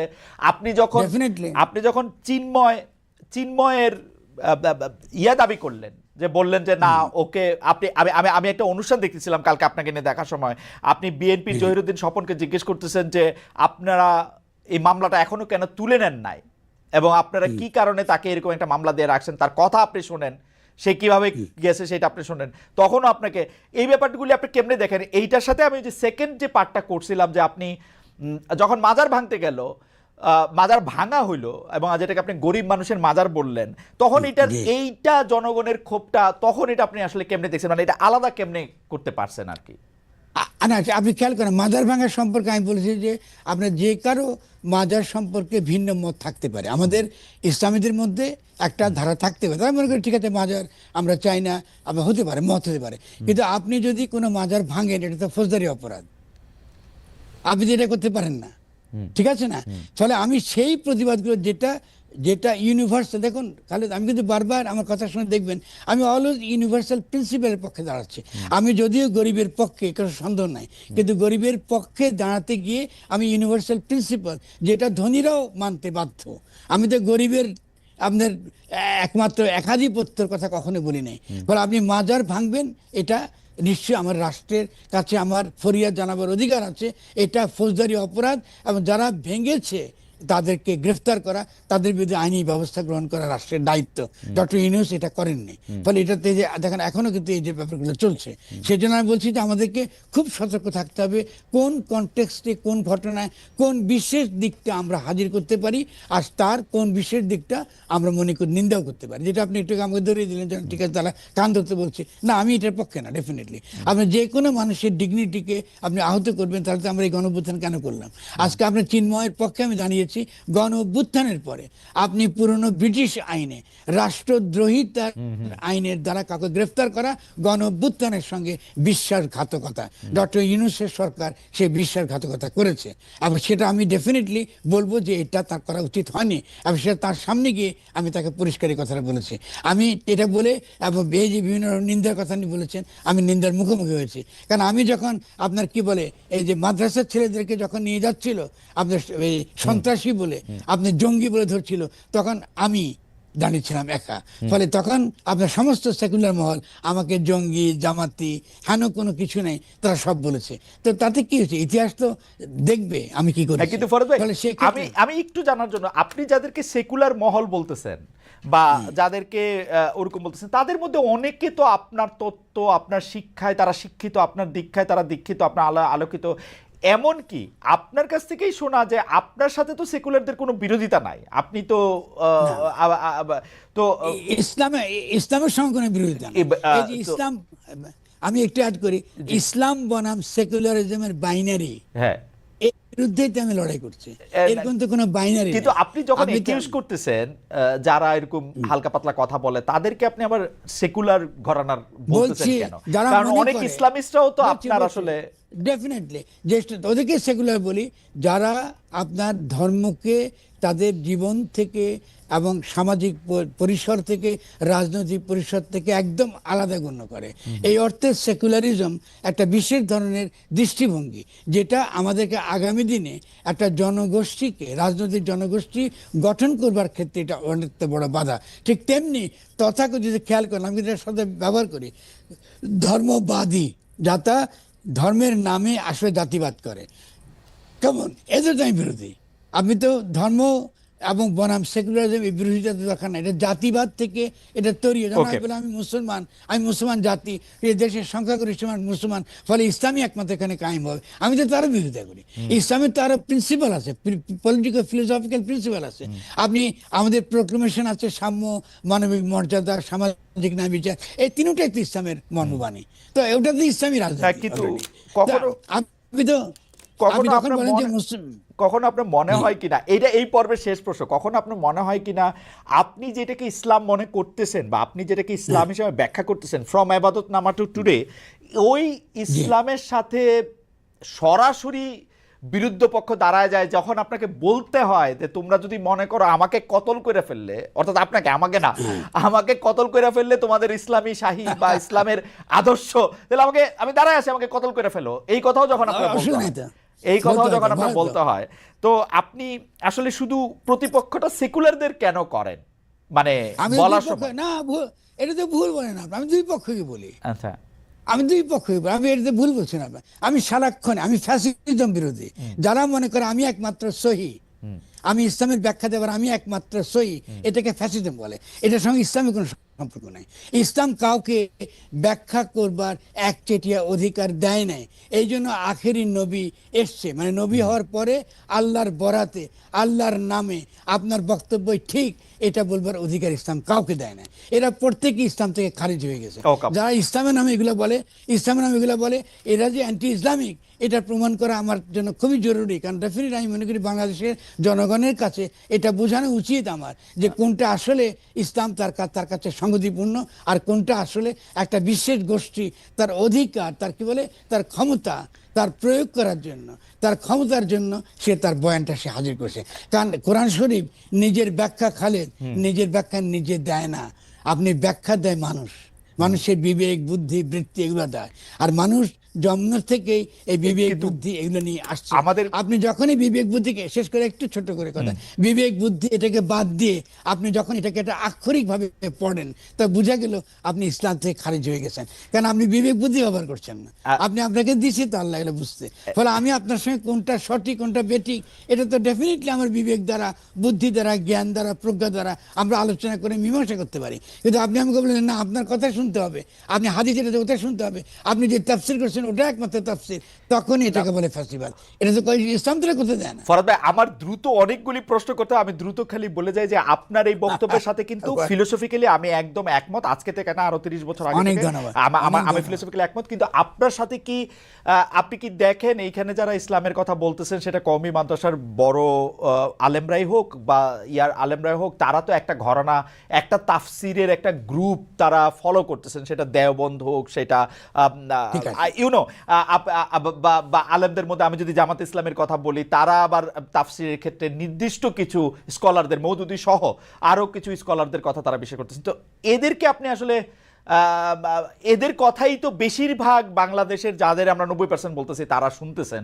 তো তাদের সাথে তো আপনি কিভাবে, মানে এক জায়গায় কিভাবে দাঁড়াবেন, আপনি ছোট করে বলেন। তাহলে আমার বক্তব্যটা আমি দিয়ে যাবো, বলে যাবো, ঠিক না? আর তারা তাদের বক্তব্য বলে যাবেন। জামাতে ইসলামী এবং হেফাজতে ইসলামের সঙ্গে তাদের কিন্তু চিন্তার ব্যাখ্যা কিন্তু পার্থক্য আছে, মেলা পার্থক্য। এটাকে বলে ডিসকোর্স বলে, বা আমরা বলি ডিসকার্সিভ ট্রেডিশন। এই ঐতিহ্য তো থাকবেই আমাদের। আপনি আজকে মওদুদির কাছ থেকে আপনাকে প্রভাবিত করতে পারে, আজকে আপনার কি বলে হেফাজতে ইসলাম প্রভাবিত করতে পারে। এটাই তো আমাদের শক্তির জায়গা। এটার মধ্যে বিভিন্ন রকম চিন্তা, বিভিন্ন রকম ব্যাখ্যা থাকবে। ইসলামও এটাকেই প্রমোট করে। যেমন ফতোয়া দেওয়ার অধিকার আপনার আছে, ফতোয়া দেওয়ার অধিকার আছে। যে কোনো মুফতি, তার যদি ক্ষমতা থাকে, তার যদি সে প্রজ্ঞা থাকে, তিনি ফতোয়া দিবেন। কিন্তু ফতোয়া ইমপ্লিমেন্ট করবার অধিকার কোনো মুফতির নেই। ফলে ইসলাম তো অ্যালাউ করে ডেমোক্রেসি। এটা তো একটা, এই জন্য ইসলাম একটা মহত্বের দিক, তার সবচেয়ে ভালো দিক আমার মনে হয় যে এই বিষয়টা নিয়ে আমাদের একদিন বিস্তারিত আলোচনা করতে হবে। যদি আমি তাফসীর করার ক্ষেত্রে মানে আমি আপনার স্কুলের একজন হয়ে আমি বলতে চাই যে তাফসীর তো আসলে আমার মন থেকে যেটা আসবে, আমি যেটা বুঝবো সেটাই আমার তাফসীর। আমার আরেকজন থেকে তাফসীরটা বোঝা তো এটা খুব, মানে সেটা নিয়ে আমরা একটা আলাদা আলোচনা করবো না। আমরা 2-4টা প্রশ্ন যেগুলি আমাদের গবেষক দলরা রেখেছিল, তাদের কয়েকটা আমি আপনাকে আসলে করে ফেলতে চাই খুব দ্রুত। একটা হচ্ছে যে 71-এ মানবতা বিরোধী অপরাধের বিচারের দাবিতে নেতৃত্ব দিতে গিয়ে শহীদ জননী জাহানারা ইমাম বলেছিলেন, জয় আমাদের হবেই। তার মৃত্যুর পর তাকে নিজে স্মারকগ্রন্থ বের হয়েছিল, যদ্দূর মনে পড়ে সেখানে আপনি লিখেছিলেন, যার শিরোনাম তার জয় হোক। 90 দশকের মাঝামাঝিতে তার জয় চেয়েছিলেন আপনি, কিন্তু এখন আপনি জাহানারা ইমামের প্রতীকী গণ আদালতকে বলছেন মব জাস্টিসের বিশুদ্ধ নমুনা। আপনি মনে করেন কিনা, খুব দ্রুত যদি একটু বলেন, আপনি মনে করেন কিনা যেটা আপনার অবস্থানগত একটা পরিবর্তন? না, কোনো পরিবর্তন। তখন ডক্টর আচার্য জাহানারা বেগম জীবিত থাকতেন, তিনি সাক্ষী হয়ে তা বলতেন যে তিনি যখন আমাকে গণ আদালতে যোগদান দিতে বলেছিলেন, আমি তাকে পরিষ্কার বলেছি, আমি যে আদালত নির্মূলের রাজনীতি পরে, যে কি নামটা কি দিচ্ছেন আমরা নির্মূল কমিটি, আমি সেরকম ঘাতক এরকম নির্মূল কমিটির মধ্যে আমি থাকবো না। কিন্তু জাস্টিসের কথা যদি আপনি তোলেন, আপনার সঙ্গে আমি আছি, এটা খুব ইম্পর্টেন্ট, বুঝতে। ফলে তিনি জীবিত থাকলে, আজকে দুর্ভাগ্য তিনি নাই। এবং শুধু তাই নয়, জাহানারা ইমামের স্মরণে, এমনকি আমাদের শুভে কামালের স্মরণে আমি নারীগন্থার প্রবর্তন এখানে প্রতিষ্ঠা করেছি। ফলে আমাকে আপনার এগুলো বলে কোনো লাভ হচ্ছে না, কারণ আমি মনে করি যে জাহানারা ইমামের তার যে অবদান, তিনি যেটা করতে চেয়েছেন চেয়েছেন সেটা হচ্ছে একটা ন্যায় বিচার তিনি চেয়েছেন, আমি তার সঙ্গে একদম সম্পূর্ণ একমত। Okay. কিন্তু আপনি মব জাস্টিস, আমি এই কথাটা কেন তুলতে বাধ্য হয়েছি, কারণ আজকে কিন্তু আমরা ওই মবের কথা বলে এই মব জাস্টিসকে বিকৃতভাবে হাজির করে আমরা কি করছি, আবার ইসলামকে আমরা টার্গেট করছি। এটা ঠেকানো আমার দায়িত্ব বোধ করেছি। আচ্ছা। আমি যেহেতু জানা আমি ওকে ভালোবাসি, আমি শুধু তাই না খালেদ, আমি ওর সবচেয়ে ভালো একটা কবিতা আমার জীবনে আমি লিখেছি জাহানারা, আমি আমার সম্পর্কে, যে রাষ্ট্রদ্রোহী জাহানারা আসছে সাবধান, Okay. এটা লিখেছি আমি। ফলে এটা তো খুব পরিষ্কার, আমাদের অবস্থান কখনো বদলায়নি। ওকে, আমি গতকালে আপনার ফেসবুকের একটা পোস্ট পড়তেছিলাম, সেখানের মধ্যে একটা লাইন আপনার আমি কোট করতেছি, ইনসাফ হবে যদি গণহত্যা ও মানবতা বিরোধী অপরাধের জন্য তৌহিদি জনতাও গণ আদালত কায়েম করে, কিন্তু তারা সেটা করেনি, শুধু 21শে বইমেলায় গণ অভ্যুত্থান বিরোধী। মানে আপনি কি মনে করেন যেটাকে আপনি তৌহিদি জনতা বলতেছেন তাদের একটা গণ আদালত কায়েম করা উচিত, আপনি এটা মনে করেন, না, যদি এটা এটার বলি- ইনসাফ মনে করেন? এটা তো শ্লেষাত্মক আচ্ছা। বলা, এটা হেটরিক। আচ্ছা, আপনি sarcasm। যেহেতু আপনি জি। আপনি তৌহিদি জনতা খেয়াল করেন, ইনভার্টেড কমটা দিয়েছে, তৌহিদি জনতা বলতে আমরা খালি মুসলমানদের বুঝি, কিন্তু আপনি যদি ওদের সঙ্গে কথা বলতে বসেন, আমি তাদেরকে প্রশ্ন করবো, তো আমরা তো মিল্লাতে ইব্রাহিম, তাহলে তো আজকে খ্রিস্টানরা তৌহিদি জনতার অংশ, আজকে জিউরা তৌহিদি জনতার অংশ, আজকে কি বলে রামকৃষ্ণ তৌহিদি জনতার অংশ, রামমোহন রায় তৌহিদি জনতার অংশ, রবীন্দ্রনাথ ঠাকুর তৌহিদি জনতার অংশ, শঙ্করাচার্য তৌহিদি জনতার অংশ, সকলেই তো একত্ববাদী, সকলেই তো একেশ্বরবাদী। ফলে এই যে একত্ববাদ একমাত্র ইসলামের, এটা তো ভুল তত্ত্ব। একত্ববাদ তো ইসলামের একচেটিয়া না রে ভাই। আপনি ইসলাম আসছে মাত্র 1500 বছর আগে, তারও আগে বহু ধর্ম এসেছিল। ফলে আমাদেরকে এই ব্যাপারগুলোতে আমাদের যারা বাংলাদেশের, যারা আমাদের দেশের, আমাদের যারা জনগণ, যারা ধর্মপ্রাণ মানুষ, তাকে তো বুঝাতে হবে। তৌহিদি জনতার কথাটা যেন আমি ইনভার্টেড ব্যাপারটা ব্যবহার করতে খেয়াল করেন। তৌহিদ একত্ববাদ ইজ ইম্পর্টেন্ট, ঠিক আছে, মনোথিজম নিয়ে আমরা আলোচনা করি, কিন্তু তৌহিদি জনতা তারা যখন এই নামে, এই স্লোগানে আপনি একটা আপত্তি করতে গেছে, আমাদের তো আপত্তি করার কিছু নেই, তারা করতে বলছে ফাইন। আপনি তাদের ক্ষোভটা শুনেন, জনগণের একটা অংশ থেকে হতে পারে, সেটা শুনি না আমরা, তাদের আপত্তিটা কি, এবং ন্যায়সঙ্গতার সমাধান করি।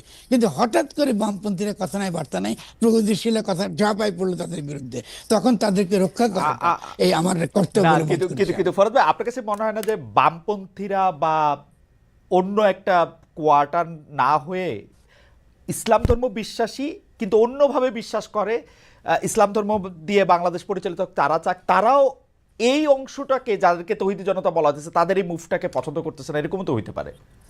হতে পারে, যদি আমি যদি তাদের যুক্তি শুনি, আমি যদি যুক্তিপূর্ণ বক্তব্য শুনি, মেনে নেবো, Okay. তারা বলুক, অসুবিধা কি? কারণ আমি তো আপনার সঙ্গে আমি প্রথমত কি দেখেন, আমি খেয়াল করি, আমি একটা কথা বারবার বলেছি যে তৌহিদি জনতাকেও বুঝতে হবে, আছে কিন্তু আমার মধ্যে তাকেও কি বুঝতে হবে যে এই ধরনের আইডেন্টারিয়ান পলিটিক্সও কিন্তু আমাদের জন্য ইতিবাচক নয়। আপনি তাকে আগে বুঝাবেন, তার পক্ষে তার ন্যায়সঙ্গত অবস্থানকে সমর্থন করুন, তারপরে তাকে সমর্থন করুন। আপনি তাকে ট্যাগ দিয়ে বাদ দিয়ে দিবেন, তা তো হবে না। Okay. তার যে বক্তব্যটার মধ্যে কোনটা তার সাবস্টেন্টিভ, কোনটা লজিক্যাল, কোনটা ন্যায়সঙ্গত, এটা শুনি না আমি, সমস্যাটা কি? ঠিক তেমনি আজকে ধরুন ওই যে আপনি চিন্ময়ের কথা তুললেন, তার যেটা ন্যায়সঙ্গতা শুনি না আমরা, আপনি তাকে রাষ্ট্রদ্রোহ মামলা ঢুকে রাখলেন আপনার জেলের মধ্যে, এদিকে আমাদের ভালো হলো? আমাদের ভালো তো হয়নি, এটা ঠিক না? এইটাই বলছি। এই ভালো না হওয়া প্রসঙ্গে আমাদের অনেকগুলি প্রশ্ন আসে, যে আপনি একদম স্পষ্ট বলেছেন যে 32 নম্বর বাড়ি ভাঙবার উস্কানি শেখ হাসিনা স্বয়ং দিয়েছেন, এইটা Right. এইটা এটা এটা এই বাড়ি ভাঙার উস্কানি বা ওইটা আপনার বক্তব্য আপনি দিয়েছেন, কিন্তু আমার কাছে দিয়েছি যদি আমি। আপনার কাছে প্রশ্ন, যদি এটি বাড়ি ভাঙার উস্কানি হয়, এটি কি সরকারের উচিত ছিল বাড়িটি ভেঙে দেওয়া, নাকি সরকারের উচিত ছিল মানুষ আইসা বাড়ি ভাঙবে, তারা দেখবে, পরে আবার তারা বলবে না এরকম বাড়ি আর ভাঙো না, মানে যেটা আমরা ধারাবাহিকভাবে দেখলাম আর কি, আমি আর রিপিট করতে চাই না, ওইটা না, ঠিক আপনি ছিল আমার- না? না মানে আপনি আমার পোস্টটা যদি পড়েন, জি, সেখানে আমি পরিষ্কার বলেছি যে এই বাড়ি ভাঙাটার ভূরাজনৈতিক বাস্তবতায় তার কিন্তু নেতিবাচক প্রভাব আছে। আপনি যদি পড়েন আপনি দেখবেন। রাইট, কিন্তু পড়ছি, হ্যাঁ। আচ্ছা, আপনি খেয়াল করেন, শেখ হাসিনা এই উস্কানিটা দেওয়াটা ছিল উদ্দেশ্যমূলক, কারণ ইতিমধ্যে মোদির সঙ্গে তার দেখা হওয়ার কথা মার্কিন যুক্তরাষ্ট্রে, তিনি তার অভিষেকে যাননি, এবং এই যে ভূরাজনৈতিক বাস্তবতার পরিপ্রেক্ষিতে এই বাড়িটা ভাঙা হয়েছে অত্যন্ত উদ্দেশ্যমূলকভাবে। আমি যখন পোস্টটা লিখছিলাম তখন যথেষ্ট তথ্য আমার কাছে ছিল না, কিন্তু এর অত্যন্ত পরিকল্পিতভাবেই এই উস্কানিটা দেওয়া হয়েছে, এবং যারা এই উস্কানি দিয়েছে তারা কিন্তু জানতো এটা ঘটবে। ঠিক আছে, এটা ঘটবে। ফলে আমি মনে করি যে এটাতে ভাঙা বা না ভাঙা, দেখুন গণ অভ্যুত্থান বা বিপ্লব মাত্রই ভাঙচুর থাকবে। আমি এটা দিয়ে এই রোমান্টিক আইডিয়া এই দিয়ে আমাদের কোনো লাভ না, নেই। ঠিক আছে। কথা হচ্ছে এটাকে কনস্টিটিউটিভ জায়গায় আমরা কি নিতে পারি সে গুরুত্বপূর্ণ। সেদিক থেকে খেয়াল করেন, শুরুর দিকে আমরা কোনো প্রকার ভাঙচুর চাই নাই, কোনো প্রকার জীবনহানি চাই নাই, এবং এই সরকার এসে অত্যন্ত শান্তিপূর্ণভাবে যে কাজটা করেছে এটা একটা অভূতপূর্ব বিষয়। আমি একটু আগে অন্যান্য ক্ষেত্রে ডক্টর ইউনূসকে নিন্দা করেছি বটে, কিন্তু এটা তো আমাদেরকে মানতে হবে যে তারা তো এটা করতে চেয়েছেন, তারা তো শান্তিপূর্ণভাবে সবকিছু করতে চেয়েছেন। কিন্তু একটা দুর্বল শিথিল সরকারকে দিল্লি বারবার বারবার অস্থিতিশীল করছে, বারবার তাকে উৎখাত করার চেষ্টা করছে। তো আপনি কি তার বিরুদ্ধে দাঁড়াবেন না? আপনি কি সতর্ক থাকবেন না? না। তাহলে আমাদের দিল্লি যে কাজটা করলো, জয়শঙ্কর যে কাজটা করলেন, এটা তো খুবই অন্যায় কাজ করেছেন তারা, কারণ তারা উস্কিয়ে দিয়ে এই কাজটা তারা করেছেন এবং বাংলাদেশকে আবারও আন্তর্জাতিক না, ক্ষেত্রে একটা ফরহাদ খারাপ ভাই, জায়গায় আমি একটু আপনি তাদের হাজির করতে আমি একটু স্টেপগুলি বুঝতে চাই। আমরা যেহেতু অনেকক্ষণ কথা বলে ফেলছি, আপনার শরীরটাও অনেক ভালো নাই। আমি যেটা বলতে চাইতেছি সেটা হচ্ছে যে শেখ হাসিনা ভাষণ দিবেন এবং সেইটা যথেষ্ট উস্কানিমূলক, এতে কোনো রকম কোনো সন্দেহ নাই। শেখ হাসিনার বা শেখ হাসিনার সমর্থকদের বিন্দু মাত্র যদি রিমোর্স, বিন্দু মাত্র যদি লজ্জা, বিন্দু মাত্র অনুশোচনা, আমি বলতে চাই যে যদি এগুলি থাকতো, এর কোনোটাই কিন্তু আসলে হইতো না। কিন্তু আমার কথা হইলো, যেইটাকে আপনি বলতেছেন যে ভূ রাজনৈতিকভাবে আমাদের একটু পিছিয়ে পড়ার সম্ভাবনা আছে বাড়িটা ভাঙার পর, যারা এই বাড়িটা ভাঙতে বললেন, আমাদের উপদেষ্টাদের মধ্যে কেউ কেউ, আমাদের বড় বড় ইনফ্লুয়েন্সারদের কেউ কেউ, তারা কি ব্যাপারটা বুঝতে পারতেছিলেন নাকি তারাও ওই পার্টটার অংশ? আপনার কাছে কি মনে হয়, আপনার রিডটা কি? না, আমি এটা জানি না। হয়তো তারা তাদের একটা আন্তরিক জায়গাতে একটা কথা বলেছেন বা হাসিনার উস্কানিতে হয়তো সে ফাঁদে তারা পা দিয়েছেন। এটা নিয়ে আমি এই মুহূর্তে কোনো মন্তব্য করতে চাই না, কারণ আমি পুরোপুরি এটা বলতে পারবো না। আমি নিজে করে সুস্থ না বলে ফলো করতে পারিনি। আমি খালি বলবো যে আমি খালি অতটুকু যেটা দেখেছি ততটুকুই মন্তব্য করেছি। না, তো সরকারের জায়গাটা আপনি কি দেখেন? সরকার তো চাইলে এটা ভাঙতে বাধা দিতে পারতো, নিজে ভাঙতে পারতো। আপনার পরে আমি লিখেছি সরকার, আমি লিখেছি সরকার উচিত ছিল, আমি লিখেছি অবশ্যই উচিত ছিল। আমি শুনুন, আমি লিখেছি যে আজকে আন্তর্জাতিকভাবে যেটা প্রচার হবে, যেটা বিপজ্জনক, যে বাংলাদেশে কোনো সরকার নাই। খেয়াল করেন, আনন্দবাজার কিন্তু ওটাই কিন্তু বলেছে কথা যে এটা তো আপনাকে সরকারকে তো অবশ্যই অবশ্যই। আমি সরকারে কি করতাম, আমি পুলিশ বলুন এটাকে নিয়ে আমি এটাকে ভাঙতে দিতাম না, কিন্তু আমি জনগণের ক্ষোভকেও আমি হতে দিতাম শান্তিপূর্ণভাবে যতটুকু পারা যায়। তাহলে এটা হলো আমার জন্য ভাবমূর্তিটা আমাকে সবচেয়ে বেশি উজ্জ্বল করতো। কিন্তু সরকারের এই ক্ষেত্রে ব্যর্থতাটা ডেফিনেটলি আমাদের স্বরাষ্ট্রমন্ত্রীর এই ব্যর্থতাটা কোনোভাবে মেনে নেওয়া যায় না। এবং এগুলো তো হচ্ছে যে তাদের এই যে সম্পূর্ণ ভূরাজনৈতিক বাস্তবতাকে তাদের অস্বীকার করা, এটাকে আমলে না নেওয়া, এবং একই সঙ্গে তাদের যে শিথিলভাবে যে সরকারটা চালাচ্ছে, যার বিরুদ্ধে ইতিমধ্যে যথেষ্ট পরিমাণ সমালোচনা হচ্ছে, যেটা তো আমাদের জন্য ভালো না। তো আমাদের চাই যে এই সরকার মোটামুটি একটা ইতিবাচক যতটুকু পারো সীমাবদ্ধ সত্ত্বেও একটা ভালো কাজ তারা করুক এবং জনগণের সমর্থনের উপর সে টিকে থাকুক। আমাদের অনেক দুর্বলতা আছে, কিন্তু টিকে থাকতে হবে। ফরহাদ ভাই, দুইটা উদ্ধৃতি নিয়ে আপনার একটু মন্তব্য শুনতে চাই। একজন হচ্ছে আমাদের স্বরাষ্ট্র মন্ত্রণালয়ের জ্যেষ্ঠ সচিব, উনি বলছেন যে দেশে বিপ্লব হয়েছে, আপনিও কিন্তু একটু বললেন যে বিপ্লব হলে ভাঙাভাঙি হবে, এটা নিয়ে এত রোমান্টিকতার কিছু না। আমিও কিন্তু কাছাকাছি জিনিসই মনে করি। আমাদের দর্শকরা জিজ্ঞেস করছে, আরে ভাই বাড়ি ভাঙছে তো কি হয়েছে? অনেকে মনে করতেছেন বাড়ি ভেঙে একটা খুব অন্যায় কাজ করছে, কিন্তু সেই জ্যেষ্ঠ সচিব কি বলতেছে বলেন। কিন্তু আমি এইটার কনসিকুয়েন্সটারে খুব ভয় পাই। আমার কাছে মনে হয় আজকে আওয়ামী লীগের লোকের বাড়ি বইলে একটা লোকের বাড়ি ভেঙে দেওয়া সম্ভব, মানে আওয়ামী লীগের কোনো বড় একটা মানুষ হওয়ার দরকার নাই। অনেক সময় ফরহাদ মজার ভাইয়ের কোন একটা কথা পছন্দ হয় না দেখে টাঙ্গাই লেগে আগুন লাগাই দেওয়া সম্ভব, মানে আমার পছন্দ হইলো না, আমি আগুন লাগাই দিলাম, ওইরকম আর কি। তো স্বরাষ্ট্র মন্ত্রণালয়ের জ্যেষ্ঠ সচিব বলতেছেন যে দেশে বিপ্লব হয়েছে সে দেশে পরাজিত শক্তিকে কেউ রাখে না।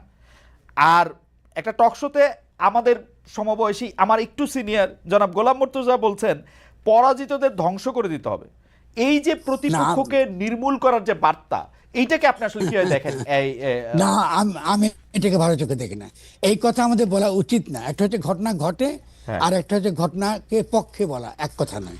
আমি মনে করি এই বিপ্লবের সাফল্য নির্ভর করবে আমরা কিভাবে জানমাল রক্ষা করতে পারি, তার উপর বিপ্লবের শক্তিটা নির্ভর করবে। দেখুন, আপনি একটা আওয়ামী লীগের একটা কারো বাড়িতে আপনি আক্রমণ করলেন, সেখানে তাদের মেয়েরা থাকে, আপনি জনগণ নিয়ে এটা করতে গেলেন, এবং সেখানে বুড়ো মানুষ থাকে, আপনি এটা করতে গেছেন, এটা মারাত্মক ক্ষতিকর নেতিবাচক দিক আছে, আন্তর্জাতিক পরিস্থিতি আপনি বাদ দেন। আচ্ছা, এইটা পরিস্থিতিটা আপনি কিন্তু নিয়ন্ত্রণ করতে পারবেন না, কারণ সমাজের সকলেই কিন্তু আপনার নীতির দ্বারা, নৈতিকতার দ্বারা পরিচালিত হয় না। এবং আমাদের এই শিথিল যে সরকার, এই সরকার এটা কিছুতেই নিয়ন্ত্রণ করতে পারবে না। এটা বিপজ্জনক। আমাদের কতটি ঘটনা ঘটে গেলে তাকে নিন্দা করবার সময় আমাদের সতর্ক থাকতে হবে যে সব সময় জনগণকে নিন্দা করাটা আমাদের পথ নয়, জনগণকে বোঝানো আমাদের কাজ। ওকে, এটা কিন্তু এটা খুব গুরুত্বপূর্ণ। কারণ যে কথা এখন বললাম, জনগণকে বোঝানো আমাদের কাজ। কথা কথা জনগণকে নিন্দা করা, এই যে একটা সেকশন বাংলাদেশে কিন্তু আছে, ফরহাদ ভাই যারা আপনি তো আমাদের সহ মানে আমরা যারা জনগণ আছি তাদেরকে বুঝায় আসতেছেন আজকে 50 বছর হয়েছে, আমরা কি কিছু বুঝি? আমাদেরকে যে কোনো কথা বললেই তো আমরা পার্সোনালি নেই। আপনি যদি আমাকে আজকে ঘুষ খাওয়ার এগেনস্টে বলেন, আমি বলে দিই হয়তো আপনি আমাকে ইঙ্গিত করে বলতেছেন। আমি সুদ খাওয়ার এগেনস্টে বললো, আপনি বলেন আমাকে ইঙ্গিত করে বলতেছেন। আমি চুরি করা, ডাকাতি করা, রাহাজানি করা, আপনি যেই ভালো কথাই আমারে কইতে চান, আমি তো কই যে এটা আপনি আমার ইঙ্গিত করে কইতেছেন, নাইলে আপনি আমার এটা বলবেন কেন? তাহলে বুঝাবে কেমনে মানুষে? Is there any way? Definitely way. কোনো জাতিগোষ্ঠী একদিনে দাঁড়ায়নি। আপনি মার্কিন যুক্তরাষ্ট্রের হিস্ট্রি দেখুন, ইউরোপের হিস্ট্রি দেখুন, চীনের ইতিহাস দেখুন। আমরা একটা ভাঙা গড়ার ভেতর দিয়ে যাচ্ছি, ফলে অনেক ভুল হবে, অনেক কিছু খারাপ দিকে যাবে। আমার এবং আপনার কাজ হচ্ছে যথাসম্ভব সঠিক এবং ইতিবাচক পথগুলো লোকজনকে দেখিয়ে দেওয়া। আজকে হয়তো সে আমার কথা শুনবে না, কিন্তু কদিন পরে সে শুনবে, সে যখন দেখবে তখন সে শুনবে। আমাদের একটু সময় বেশি হয়ে গেছে। I would request the producers to extend it for another 10 minutes also. Farhad আপনাকে আর 10 মিনিট একটু আটকায় রাখি। আমি আপনার আরেকটা জায়গায় আপনার বক্তব্য শোনাই বুঝাবুঝি প্রসঙ্গে। এই রুহুল কবির রিজভী বিএনপি নেতা, তিনি বলছেন, আমি তাকে কোট করছি, বিএনপি সবসময় জামাতের প্রতি উদারতা দেখিয়েছে, এই উদারতার সুযোগ নিয়ে জামাত রাজনীতি করেছে। আওয়ামী লীগ স্বাধীনতা পরবর্তী সময় তাদের নিষিদ্ধ ঘোষণা করলো, বিএনপি জামাতকে সমর্থন করেছে। এই উদারতা দেখানোর পর বিএনপি উপহার হিসাবে পেয়েছে মুনাফিকি। মানে স্বৈরাচারী এরশাদের বিরুদ্ধে আন্দোলন করছে, মুনাফেক জামাত আওয়ামী লীগকে সঙ্গে নিয়ে নির্বাচন করছে, ইত্যাদি ইত্যাদি ইত্যাদি। বড় কথা এইটাকে আপনি আসলে কি হয় দেখেন, বিএনপি আর জামাতের বিরুদ্ধে একটা দূরত্ব সৃষ্টি হয়েছে এবং বিএনপি জামাতকে এক ধরনের শত্রু হিসেবে দেখতেছে, জামাতও অলমোস্ট তাই। এটাকে আপনি কি হয় দেখেন? আমি ধরুন রিজভী অত্যন্ত দায়িত্বশীল জায়গায় দাঁড়িয়ে এই ধরনের শব্দ ব্যবহারটা আমি মনে করি রাজনৈতিক প্রজ্ঞার লক্ষণ নয়। আমরা জামাতে অনেক ভুল থাকতে পারে, জামাতকে নিন্দা করতে পারি। আমি তো বলি যে জামাতে ইসলামী নামে রাজনীতি করা উচিত নয়, এটা তো আমি পরিষ্কার বলি। মুনাফিকের প্রশ্নটা আলাদা, করা উচিত নয়। কারণ আমি এর আগে হয়তো সম্ভবত আপনার অনুষ্ঠানে বলেছি যে জামাতে ইসলামী এই নামে রাজনীতি করার মানে হলো মূলত আবারও আওয়ামী লীগকে ফিরিয়ে আসার আপনার শর্তগুলো তৈরি করা, রাজনৈতিক শর্ত তৈরি করা। ফলে জামাতকে এই কথাটা বলার খুব অন্যায় কথা। কারণ 11-এর সময় বা সেই সময়টাতে জামাত যেভাবে বিএনপির পেছনে ছিল, বা এখনো এই যে আন্দোলনের সময় জামাতের কর্মীরা যেখানে আপনার যে মাঠে ছিল, আমি তো নিজের প্রত্যক্ষ এই ব্যাপারগুলো দেখেছি। ফলে রিজভীকেও কিন্তু এটাকে মনে রাখতে হবে যে আমরা একই নৌকায় আছি। সেই নৌকা যদি আমি ফুটা করতে চেষ্টা করি, যেহেতু মাঝিকে আমার পছন্দ না বা ওই নৌকার দু একজন লোককে আমার পছন্দ না, তারা সকলে কিন্তু ডুববো। এটা ভুল, এটা ভুল তার মন্তব্যগুলো। আর মুনাফিকের শব্দটা খুব খারাপ শব্দ, বিশেষত ইসলামের দিক থেকে তাকালে এটা খুবই খুবই খুবই একটা নিন্দনীয় শব্দ, যেটা আমরা একটা রাজনৈতিক দলের কাউকে আমরা এটা বলা উচিত না। কারণ আজকে তার সঙ্গে বিরোধ থাকতে পারে, আগামী দিনে তার সঙ্গে আমার মৈত্রীর জায়গা তৈরি হতে পারে।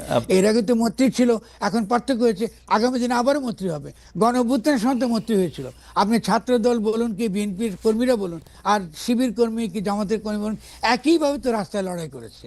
তা আপনি আবার হঠাৎ করে তাদের বিরুদ্ধে আপনি এই ধরনের মন্তব্য করেন, সমালোচনা করুন, অসুবিধা তো নাই, আপনি সমালোচনা করুন। আমি তো মনে করি যে ডক্টর শফিকুর রহমানের এই পর্যন্ত তার যত রকম ভূমিকা দেখেছি, তাকে আমি খুবই পছন্দ করি। তিনি খুবই বিচক্ষণ কথাবার্তা বলেন এবং খুবই উদার এবং খুবই রিজনেবল। ফরহাদ ভাই, উনার কথা যখন আসলোই একটু এক লাইন এটা জিজ্ঞেস করে ফেলি যে আপনি কি মনে করেন, উনি যে বললেন বাংলাদেশে মাত্র দুইটা শক্তি হচ্ছে দেশপ্রেমিক, একটা হচ্ছে জামাত ইসলামী আর একটা হচ্ছে সেনাবাহিনী, এইটা কিরকম ঠিক ঠিক এই মানে এই রকম কথা কওয়া?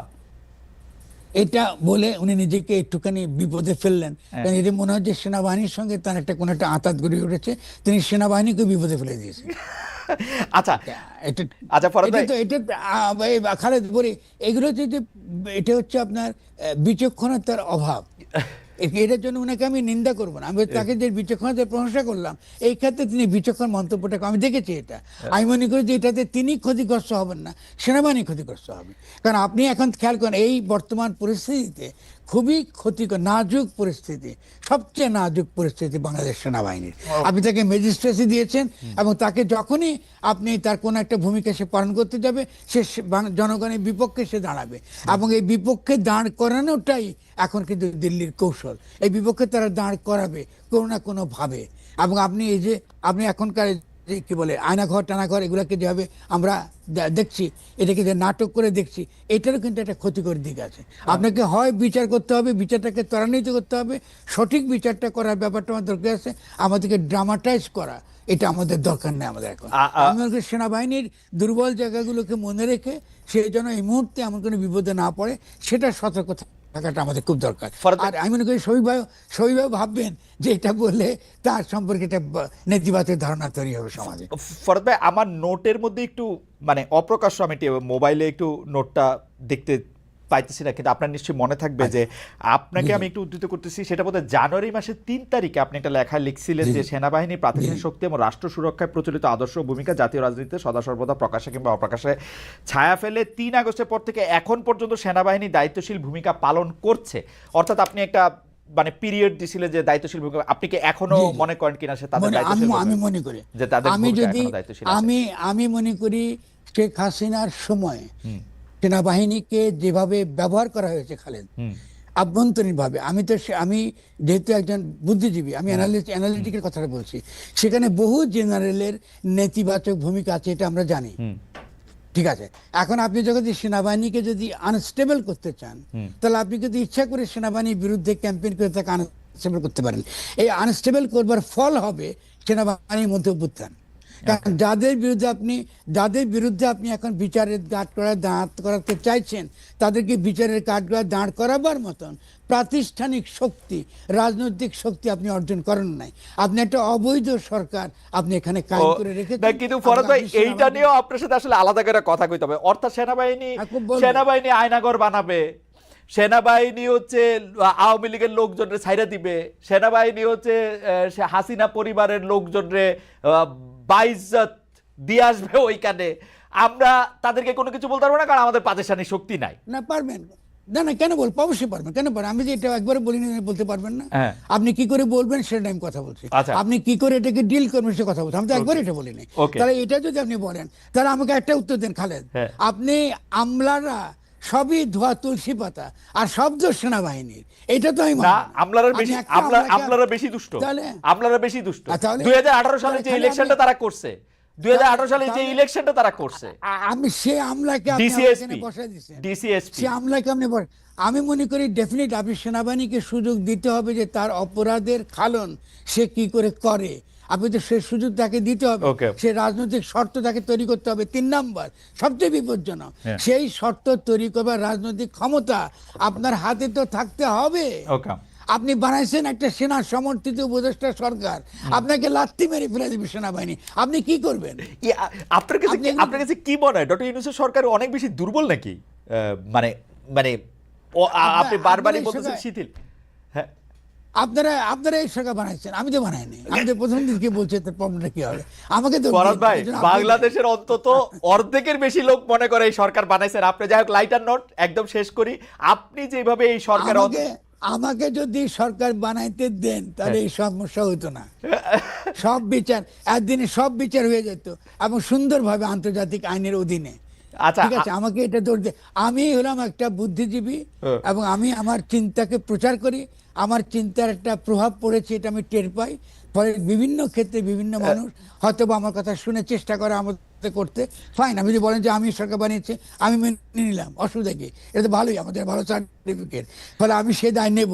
কিন্তু আমি তো এই ধরনের সরকার তো চাই নাই, আমি তো সেনা সমর্থিত উপদেষ্টা সরকার চাই নাই। আমি তো চেয়েছি পূর্ণ ক্ষমতা সম্পন্ন অন্তর্বর্তীকালীন সরকার, যাতে আমি সত্যিকার অর্থে বাংলাদেশ গঠন করতে পারি। আচ্ছা ফরদ ভাই, আপনার সম্পর্কে ধারণাটা বলি। আপনার সম্পর্কে ধারণা হচ্ছে আপনি সরকার বানাইছেন, আবার এই সরকারের সমালোচনা করেন, কারণ আপনি হচ্ছেন ছেলের বাপ, আপনি হচ্ছেন মেয়ের বাপ, আমাদের কুমিল্লা নোয়াখালী অঞ্চলের কথাটার মধ্যে। এবার একটু লাইটার নোটে একটা কথা বলি, যে আপনি যে সরকারে এত সমালোচনা করেন, ঘরে থাকতে আপনার একটু অসুবিধা হয় কিনা ফরদ ভাই? কারণ আমার প্রশ্নটা ফরিদা পারেন নিয়ে না বেশি এটা আমি ফরিদা ডেফিনেটলি সিনেটর, তিনি নিজস্ব পার্সোনালিটি, নিজস্ব ব্যক্তিত্ব আছে এবং তিনি তার জায়গা থেকে তিনি তার কাজ করেন, সেখানে আমাদের পারিবারিক সম্পর্ক সেখানে কোনো গুরুত্বপূর্ণ নয়। তো ফরিদা আপা যে লিখলেন, কিন্তু একটা কথা জি বল, আমি অ্যাড করি, ফরিদা আক্তার ডেফিনেটলি এটা নিঃসন্দেহে আপনি মনে করবেন যে তিনি, আমি যে কথা বলি আমার সে কথা বলার স্বাধীনতা শুধু না, তিনি ডেফিনেটলি মনে করেন আমি যদি এটা বলতে চাই এটাতেই মনে করি তিনি সেই বলার তার মনে করেন যে সেক্ষেত্রে তিনি কখনো আমাকে বাধা দেন না, এটা তার ব্যাপার, ঠিক আছে না? ওকে, না এটা তো মানে আমরা যারা আপনাকে সামনাসামনি দেখার সুযোগ হয়েছে আপনাকে ফরিদা আপাকে, তারা নিশ্চয়ই অনেকেই তা জানি আর কি। যাই হোক, আমি ফরিদা আপার একটা কথা উল্লেখ করি। আপনি মানে এটা, উনি যেহেতু একজন সরকারের উপদেষ্টা, তিনি লিখেছেন জুলাই আগস্টে শহীদ ও আহতদের প্রতি শ্রদ্ধা রেখে এবছর যেন কোনো ভ্যালেন্টাইন দিবসের তামাশা না হয়। আপনি এই কথাটা আসলে কিভাবে দেখেন, যে মানে একই দিন, অনেকে বলতেছেন যে একই দিন বাংলাদেশে বসন্তেরও দিন, ভ্যালেন্টাইন দিবস, তামাশা, আসলে 14 ফেব্রুয়ারি নিয়ে নানা ধরনের কথা আছে, যে 14 ফেব্রুয়ারি তো আসলে স্বৈরাচারের আন্দোলনের ক্ষেত্রে একটা খুবই গুরুত্বপূর্ণ দিন, দীপালি জয়নালদের গুরুত্বপূর্ণ। হত্যার দিন, সেটার একটা আলাদা ব্যাপার আছে। অনেক ধন্যবাদ, জি, জি। কিন্তু জুলাই আগস্ট শহীদ ও আহতদের প্রতি শ্রদ্ধা রেখে ভালোবাসা দিবস নিয়ে যেন তামাশা না করে, এইটারে নিয়ে আপনার হোয়াট ইজ ইউর টেক? আমি তো মনে করি খুবই ভালো কথা বলেছেন উনি, উনি অত্যন্ত ভালো কথা বলেছেন। Okay. তামাশা না করতে বলতে বলে নাই উনি, উনি তো বলেন না ভালো আপনি ভালোবাসা করবেন না, Okay. ভালোবাসা দিয়ে পালন করে, এটা কিছু বলেন নাই। এটাকে একটা তামাশা করবেন না, যাতে যা আমাদের সংস্কৃতির অংশ নয়। আপনি বসন্ত উৎসব করেন, কিন্তু তার এটা করতে গিয়ে আপনি কি 14 ফেব্রুয়ারি ভুলে যাবেন? এটা তো আমাদের ঐতিহ্য, ইতিহাসের অংশ। ফলে আপনাকে দায়িত্বশীল আচরণটা আপনাকে করতে হবে, এটা তিনি বলেছেন। না